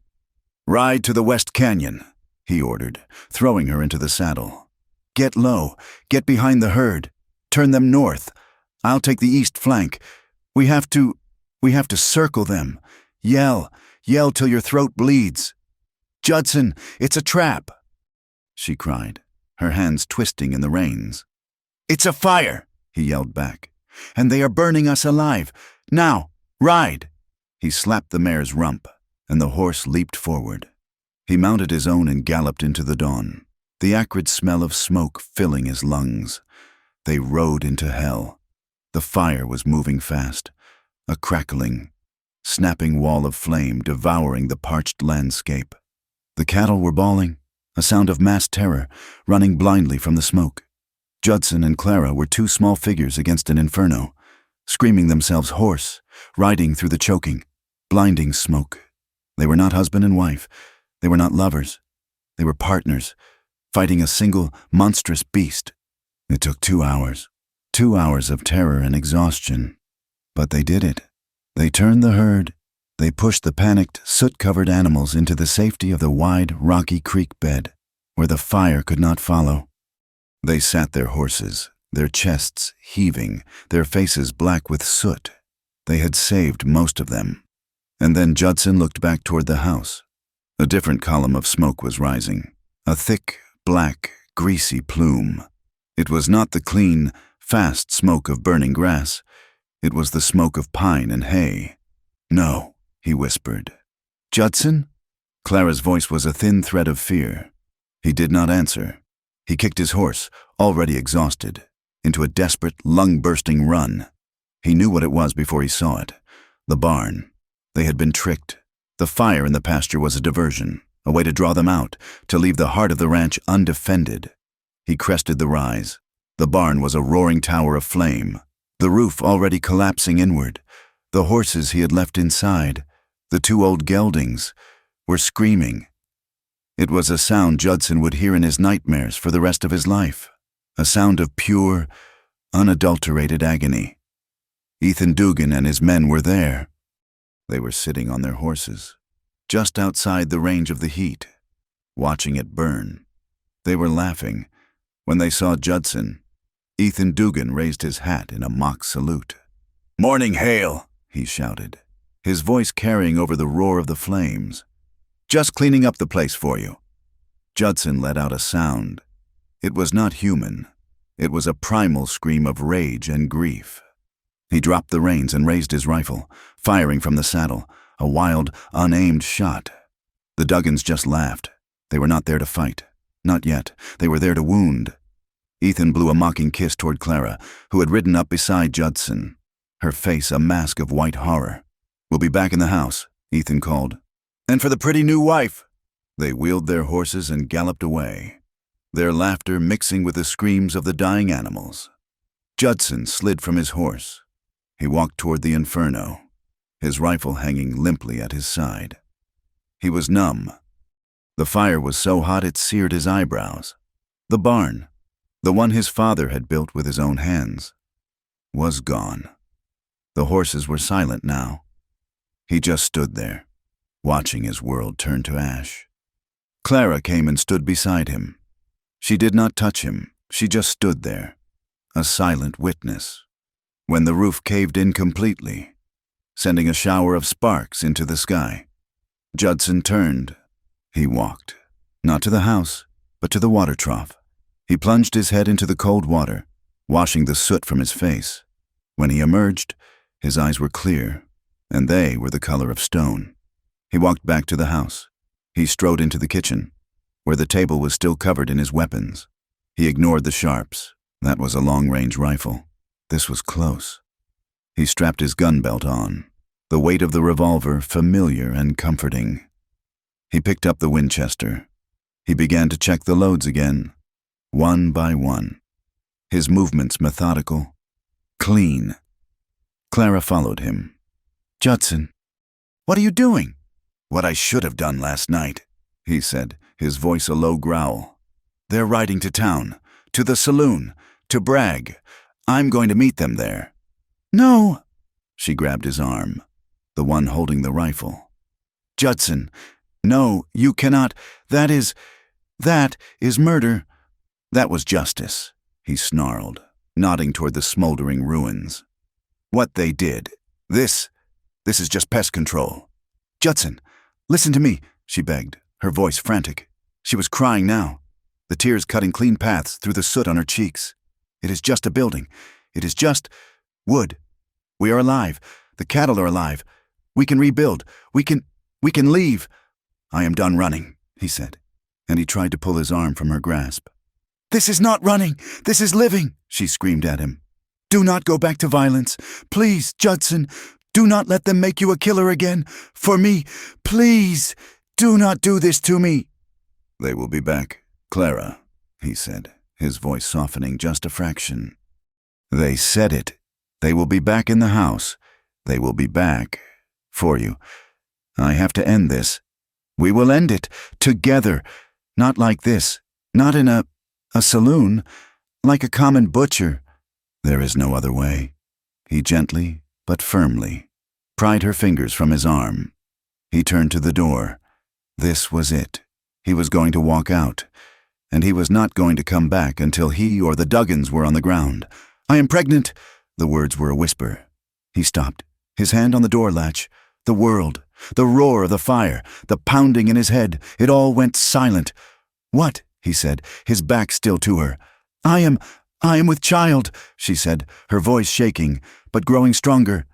"I am pregnant. Judson, it is yours. I think, 2, maybe 3 months. I was not sure. Until this morning." He turned slowly. She was standing in the middle of the kitchen, her hands crossed over her flat stomach. She was terrified.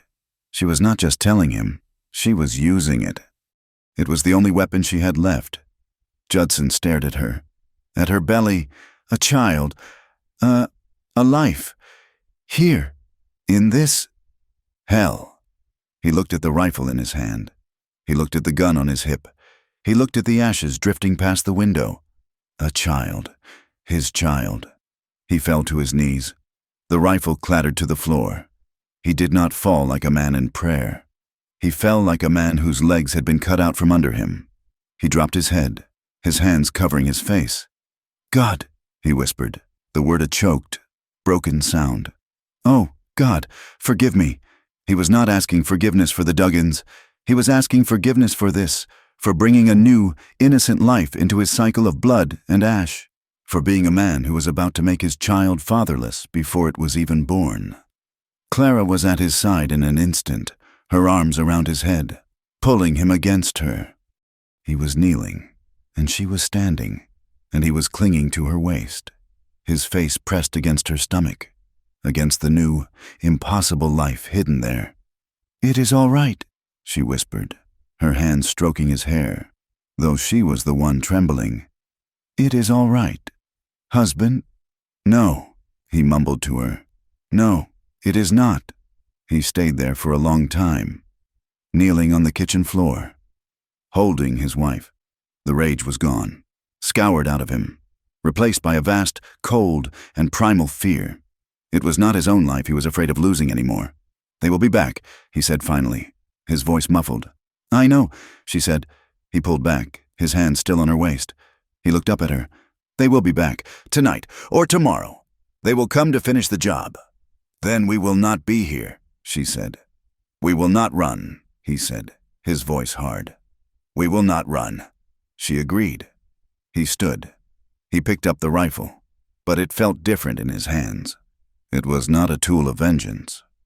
It was a tool of defense. "The North Ravine," he said, his mind working now, cold and clear. "There's a rocky pass. It's the only other way to the house. It's narrow. We can stop them there, or we can make them think they can trap us there." They worked all afternoon. They did not board the house. They made it look as if they had fled. They took the horses, the remaining cattle, and pushed them deep into the arroyo. Then they went to the pass. It was a narrow cut in the rock, barely wide enough for a wagon. Judson stacked rocks, building a small, defensible blind. He had the sharps. He had the Winchester. He had water. Clara was with him. "I can load," she said. "You will stay behind this rock," he ordered. "And you will not make a sound." They waited. The sun went down. The high desert chill set in. The moon rose, bathing the rocks in a pale, ghostly light. They came just before dawn. They came just as Judson knew they would. They were not subtle. They were arrogant, drunk on their earlier victory. They rode their horses hard, making noise, their voices echoing in the pass. "Come out, Hale!" Ethan Dugan's voice boomed. "We'll make it quick." They saw the house was dark. They saw the horses were gone. "He ran," one of the men laughed. "The coward ran." "He didn't run far," Ethan said. "The cattle are in the arroyo. He's up here. He's in the past. He's trapped. Flush him out." They dismounted. They were coming on foot, 3 of them. Judson rested the heavy barrel of the sharps on the rock. He waited. He controlled his breathing. He was not a killer. He was a husband. He was a father. "Now," he whispered. The first shadow moved between the rocks. Judson aimed. He did not aim for the head. He aimed for the ground, just in front of him. He fired. The blast from the buffalo rifle was deafening. It was not a gunshot. It was a cannon. The bullet struck the granite, exploding in a shower of sparks and rock fragments. The man screamed, clutching his face, as the shrapnel tore into him. "He's here!" Ethan yelled. Judson fired again, with the Winchester this time, another ricochet. He was not trying to kill them. He was trying to stop them. "Spread out!" Ethan roared. It was chaos. They were firing blind, their bullets smacking the rocks around him. One of the men, the one hit by the shrapnel, was screaming. "I'm hit! Ethan, I'm hit!" "Shut up!" Ethan snarled. He was moving, flanking, coming up the left side. Judson saw him. He saw the glint of the moonlight on a pistol barrel. He raised the Winchester. "Judson, look out!" Clara screamed. The third man. He had come from the right. He was above them. He stood on the ridge, silhouetted against the pale sky, and he leveled his rifle right at Judson. Judson fired. The man on the ridge fired. Both shots echoed as one. Judson felt it. A white-hot, tearing pain in his side. It was not a punch. It was a fire. It spun him around, slamming him into the rock wall. He slid down, the rifle clattering from his hands. The man on the ridge stood there for a second. Then he toppled forward, his rifle dropping, and he slid down the rocks, landing in a heap, unmoving. "Caleb!" Ethan Dugan screamed. He saw his man fall. He saw Judson go down. He panicked. One man was down, presumed dead. The other was screaming, blind. Ethan was a bully, not a soldier. He fired 2 more wild shots toward Judson's position. Then he turned and ran. He ran back to the horses, scrambling, falling. Judson heard him grab the screaming man. He heard the horses galloping away, a frantic, terrified sound, fading into the distance. Then there was silence, only the wind, and the sound of the man below, moaning. "Clara!" Judson gasped. The pain was immense. He was wet. He looked down. His hand was covered in blood. "I'm here." She was at his side, her hands fluttering. "Oh, God! Oh, Judson! The other one?" he panted. "The one on the rocks." "He's dead," she whispered, her voice hollow. "Good," he sagged. Help me up." They did not go to the house. They stumbled, him leaning on her, back to the barn. The ruins were still smoldering, radiating a dull, comforting heat against the pre-dawn chill. She tore his shirt open. The wound was in his side, high on his ribs. It was bleeding. A lot. "It went through," she said, her voice shaking. But her hands were already moving, tearing her own petticoat into strips. "Oh, God, it went through. That's good," he gasped, his teeth chattering. She had her sewing kit from her trunk, the one she had used to mend his shirt. She threaded a needle in the dim, gray light. "Boil it," he said. "There's no time," she said. She uncorked the small bottle of whiskey he had brought. She poured it over the needle, and then she poured the rest of it onto his wound. He screamed, a high, strangled sound, and he bit down on a piece of leather she shoved in his mouth. She stitched his wound in the ruins of his barn, surrounded by the smell of ash and blood, with the dawn breaking over the mountains. Clara May stitched her husband's body back together. Her face was a mask of concentration, her small hands moving with a purpose that was both terrifying and beautiful. When she was done, she wrapped the bandage tight, so tight he could barely breathe. He was pale, shaking, covered in a cold sweat. He lay back, his head resting on a charred beam. He looked at her. Her face was streaked with soot and his blood. "I was so afraid," he whispered, the words costing him. "We are safe, Judson." "No." He reached out, his hand finding hers. Not of them. Afraid of losing you." He looked at her, his eyes clear and dark with a pain that was not from the wound. You and the baby."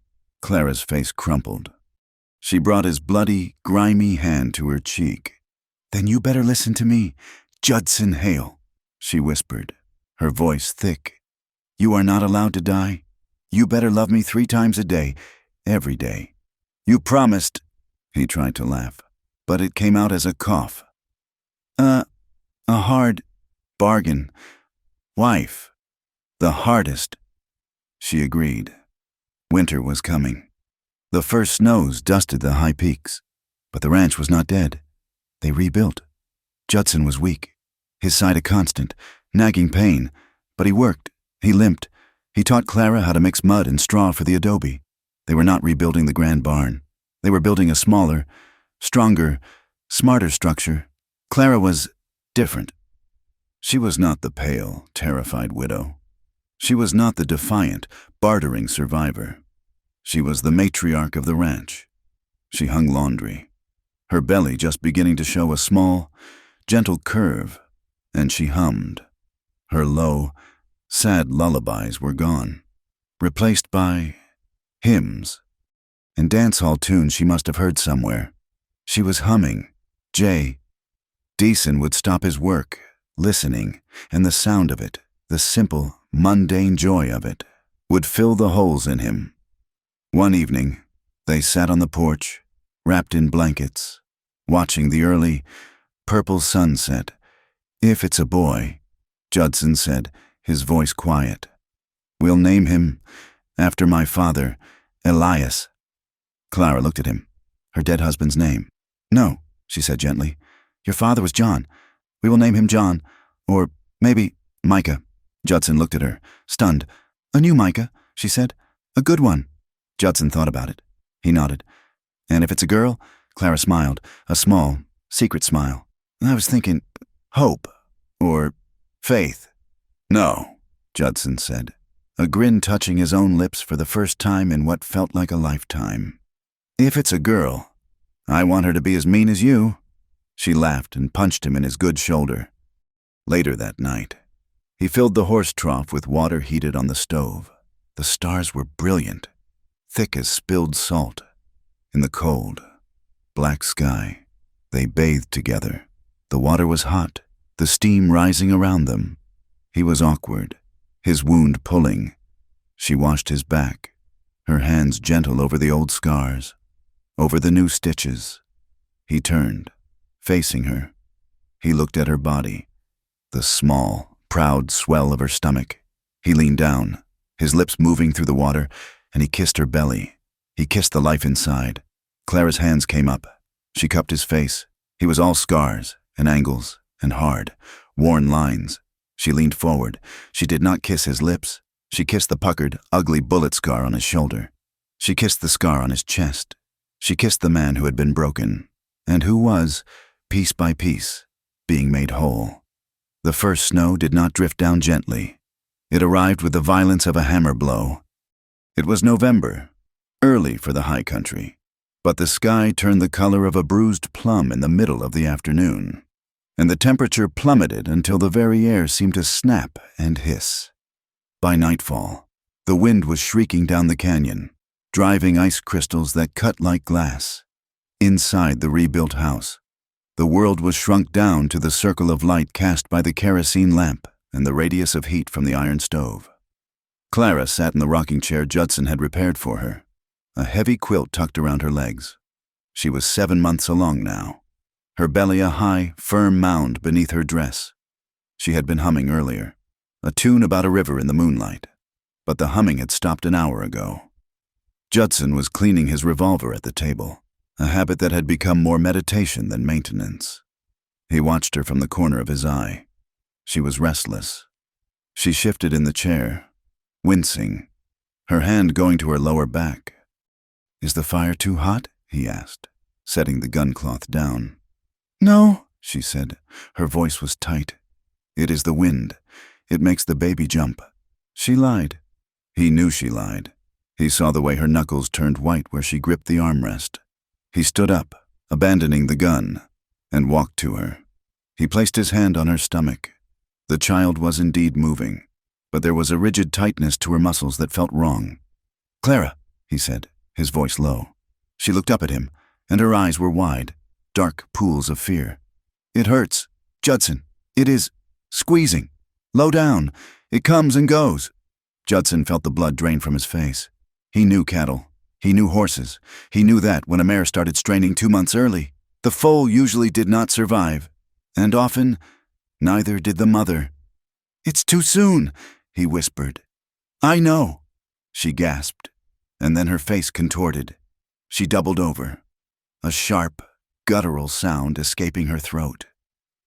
"Oh, God, it hurts." The wind howled outside, a demonic chorus battering the adobe walls. The snow was already drifting 2 feet high against the door. Judson moved. He scooped her up from the chair.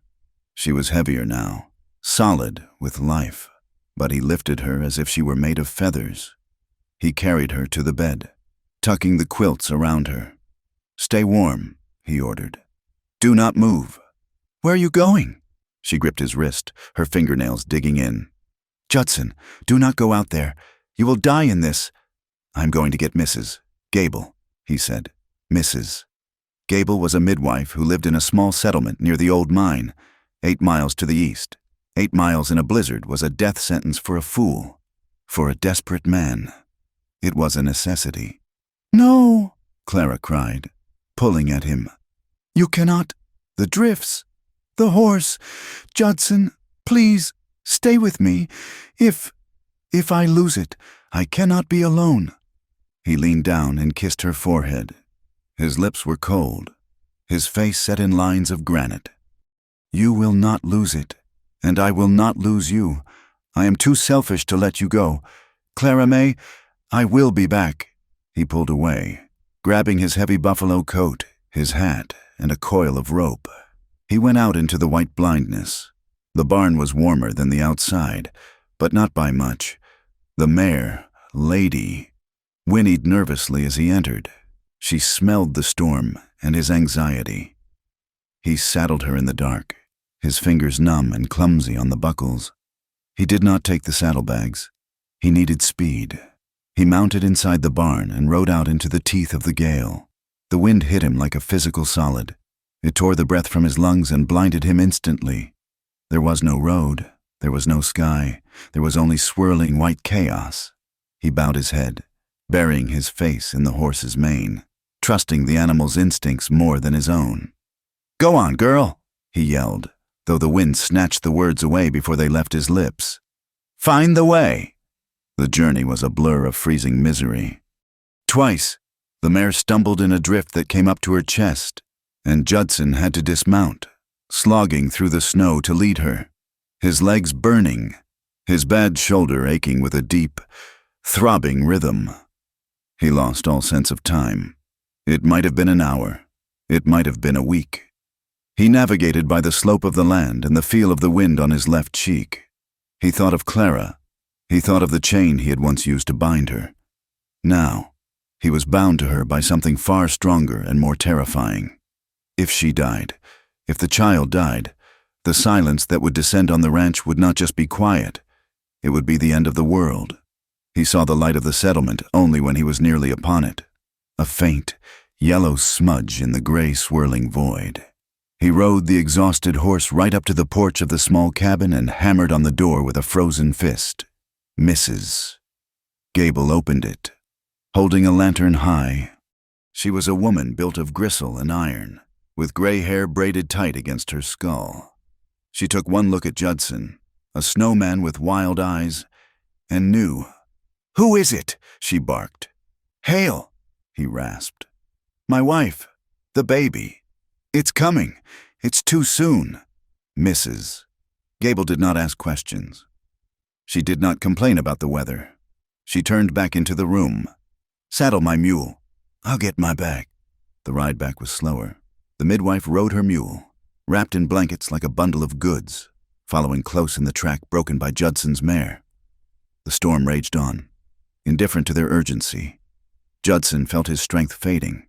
His hands were frozen claws. He kept himself awake by reciting the names he and Clara had discussed. John, Micah, Hope, Faith. When they finally saw the dark outline of the ranch house, Judson nearly wept with relief. He stabled the animals, not bothering to unsaddle them yet, just throwing blankets over their steaming backs, and ran for the house. Inside, the fire had burned low. Clara was curled on her side, moaning softly. Mrs.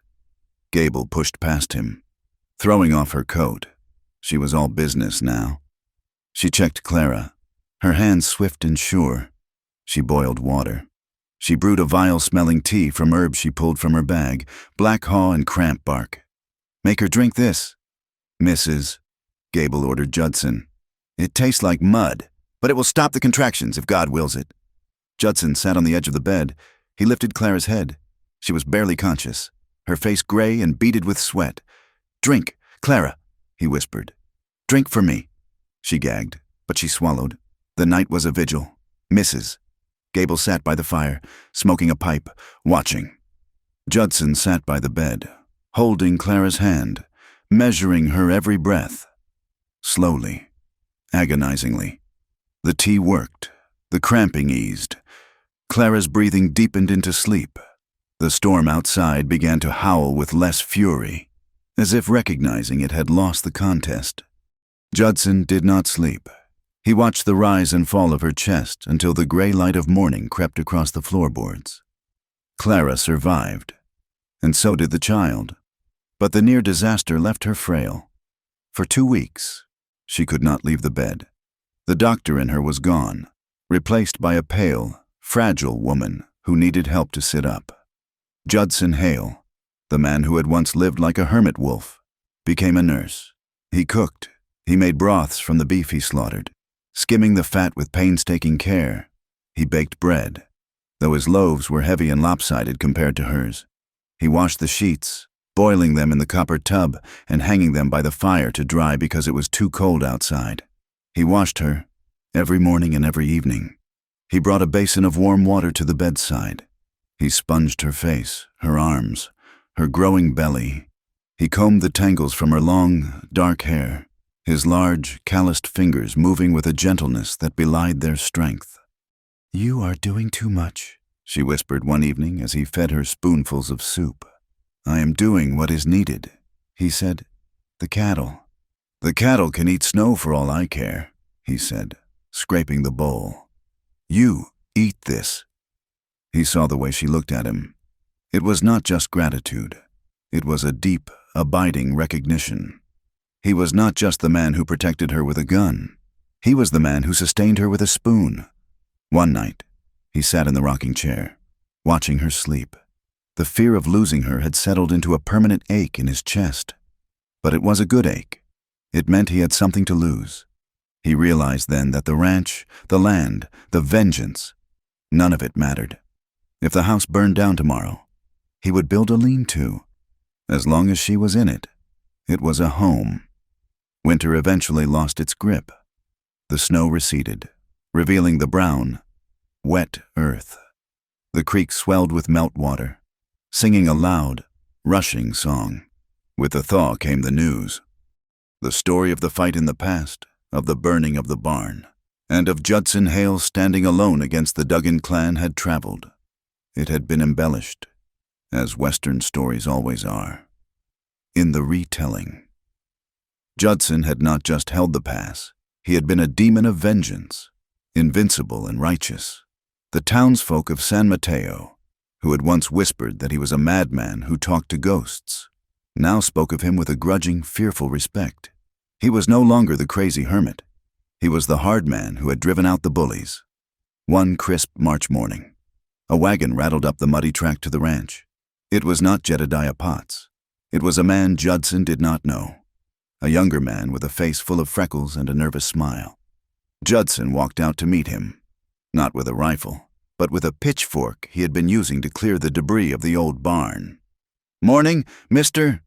Hale," the man called out. "Name's Amos Vance. Bought the spread 2 valleys over, the old Miller place." "I know it," Judson said, leaning on the fork. "Bad water in the summer?" "That's what I hear," Amos said, shifting on the seat. I heard about your barn, and the trouble. Just wanted to say, the Duggans tried to levy a tax on my crossing last year. I'm glad they're gone. You did the territory a service." Judson nodded once. "They won't be back." "I brought some seed corn," Amos said, gesturing to the back of the wagon. "Heard you might be short, what with the fire, and I got a sack of early potatoes. My wife, well, she sent a jar of peach preserves for your missus. Heard she was in a family way." Judson looked at the man. A year ago, he would have told him to turn around and get off his land. Now, he thought of the empty pantry and Clara's craving for something sweet. "I don't take charity," Judson said. "It ain't charity," Amos said quickly. "I need a bull. Heard you have a good Hereford line. Maybe we can trade." Seed for a season of breeding rights? It was a fair trade. More than fair. It was an offering of civilization. "Pull around to the corral," Judson said. When Amos left an hour later, Judson walked into the house carrying the jar of preserves. Clara was sitting up in the chair, looking stronger. "Who was that?" she asked. "Neighbor," Judson said, setting the jar on the table. "Brought you peaches." Clara looked at the jar, the amber fruit catching the light. Tears welled in her eyes. It was the first kindness from the outside world she had received since stepping off the stagecoach. "Peaches?" she whispered. 2 weeks later, Judson hitched the team to the wagon. "Get your coat," he said to Clara. "Where are we going?" "Town. You need fabric for the baby. And I need nails." She hesitated. "Judson, Mr. Potts, the rumors." "Let them look," Judson said, helping her up to the seat. "You are Mrs. Judson Hale. You walk with your head up. If anyone has a word to say, they can say it to me." The ride to San Mateo was quiet. Clara gripped his hand the entire way. When they rolled down the main street, heads turned. Men stopped their whittling on the boardwalks. Women paused in their sweeping. They pulled up in front of the general store. Judson helped her down. He did not hurry. He adjusted her shawl. His touch proprietary and tender. He offered her his arm. They walked in. The store smelled of coffee beans and sawdust. Jedediah Potts was behind the counter. When he saw Judson, he went pale. He looked at Clara, then at Judson's hip, where the revolver sat. "Mr. Hale," Potts stammered. "Mrs. Hale." He used her title. He said it clearly. "Potts," Judson nodded. "We need flannel. White and soft." The store was not empty. There were other women there, wives of ranchers and miners. They watched. Clara felt their eyes. She stiffened, lifting her chin. One woman, an older matron with a severe bonnet, stepped forward. Clara braced herself for a snub. "The flannel is in the back, dear," the woman said. Her voice was not warm, but it was not cruel. "The good bolt. Make sure he doesn't sell you the thin stuff he keeps on the shelf." Clara blinked. "Thank you." "And," the woman added, glancing at Clara's belly, "drink raspberry leaf tea. It helps with the labor." Clara smiled, a tentative, fragile thing. "I will. Thank you." They left the store an hour later, the wagon loaded. No one had jeered. No one had whispered, at least not loud enough to be heard. Judson helped her up, and as he walked around to the other side, a man on the boardwalk touched the brim of his hat.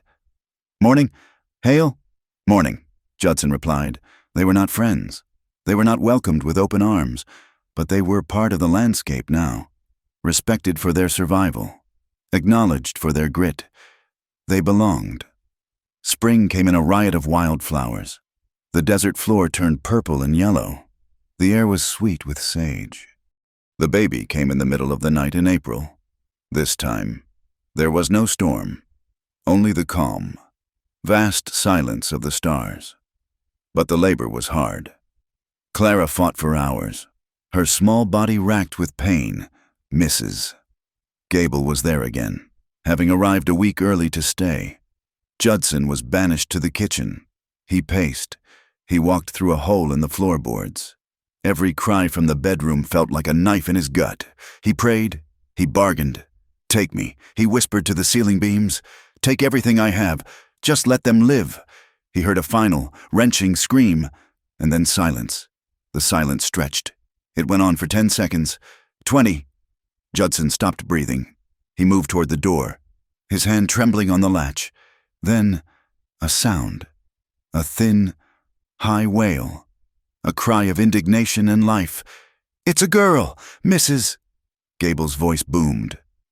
Judson threw the door open. The room smelled of copper and sweat. Clara was pale, her hair plastered to her skull, but her eyes were open and shining. In her arms was a small, red, squalling bundle wrapped in the white flannel. Judson walked to the bed. He fell to his knees. He looked at the tiny, crumpled face. He looked at the fists beating against the air. He reached out a finger. The baby's hand opened and closed around it. Her grip was surprisingly strong. Judson Hale, the man who had buried his heart 5 years ago, felt his chest crack open. A sob tore from his throat. He buried his face in the mattress beside his wife's hip and wept. He cried for the years he had lost. He cried for the violence he had done. He cried for the sheer, impossible miracle that he had been given a second chance. "Judson," Clara whispered, her hand on his head. "Look at her." He lifted his head, wiping his eyes with his sleeve. She is beautiful. She is strong," Clara said, "like her father." "What do we name her?" Judson asked, his voice thick. "Is she a hope or a faith?" Clara looked down at the baby, then at Judson. She saw the tears on his face, the face of a man who had believed he deserved nothing but dust. "No," she said softly.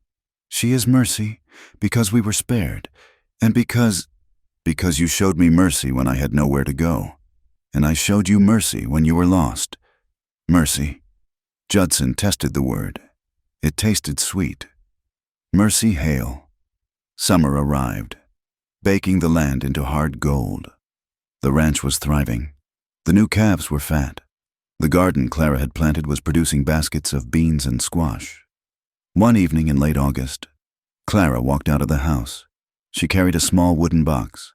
She walked to the cottonwood tree near the creek, the one where she had first washed the dust of the road from her skin, the one where she had sung her lullabies when she was a stranger. Judson was there, finishing a project he had been working on for a week. He had built a bench. It was simple, made of sturdy oak, sanded smooth and varnished to a high shine. It sat in the shade of the tree, facing the sunset. He watched her approach. He saw the box. "What is that?" he asked. Clara sat on the new bench. She ran her hand over the smooth wood. "This is the past." She opened the box. Inside was a dried sprig of sage, a piece of blue thread, and a folded, yellowed piece of paper. She took the paper out. She unfolded it. "3 times a day, I will be your wife." She read it, a faint smile touching her lips. "I wrote this when I was terrified. I wrote this when I thought my only value was what I could do for a man. I thought I was making a trade." "You made a life," Judson said, sitting beside her. "I did." She agreed. "But I do not need the contract anymore." She placed the paper back in the box. She knelt by the roots of the cottonwood. Judson knelt beside her. He used his knife to dig a hole in the soft earth between the roots. They placed the box on the ground. They covered it with dirt. They patted it down. They buried the transaction. They buried the desperation. They stood up and sat on the bench, in the tall grass near the creek. A blanket was spread. Mercy was lying on her back, kicking her legs at the leaves that fluttered overhead. She gurgled, a happy, bubbling sound. Judson put his arm around Clara. She leaned her head on his shoulder. The sun was setting, painting the sky in riots of orange and violet. The air was cooling. "I fixed the gate on the north pasture today," Judson said quietly. "Good," Clara said. "The garden needs weeding tomorrow." "I'll help you," he said. "You will pull up the carrots thinking they are weeds." She teased. "I might." He chuckled. They sat in silence for a long time, watching their daughter, watching the land that was theirs. Clara sat up. She turned to him. She looked at his face, tracing the lines around his eyes that were from smiling now, not squinting against the glare. She reached for the coffee cup he had set on the bench arm. She took a sip, then held it for him. He drank. She leaned in. She kissed him on the lips. It was a warm, lingering kiss, tasting of coffee and evening air. She pulled back just an inch. She placed her hand on his shoulder, squeezing the solid muscle there. "Once," she whispered. Judson looked at her. His eyes crinkled at the corners. He grinned, a wide, boyish expression that took 20 years off his face. He pulled her into his lap, wrapping his arms around her waist, holding her tight against him as the sun dipped below the horizon. "Don't stop there, wife," he replied. "The day isn't over yet." Thank you for listening to this story of Judson and Clara. I hope their journey from the dusty plains of New Mexico to a place of redemption resonated with you. I would love to know where you are listening from. Please leave a comment below and tell me which part of the world you call home. If you enjoyed this tale, please consider subscribing to From Wild West for more stories of the frontier. I invite you to share your thoughts on the story in English. I read every one. Until next time, keep your eyes on the horizon.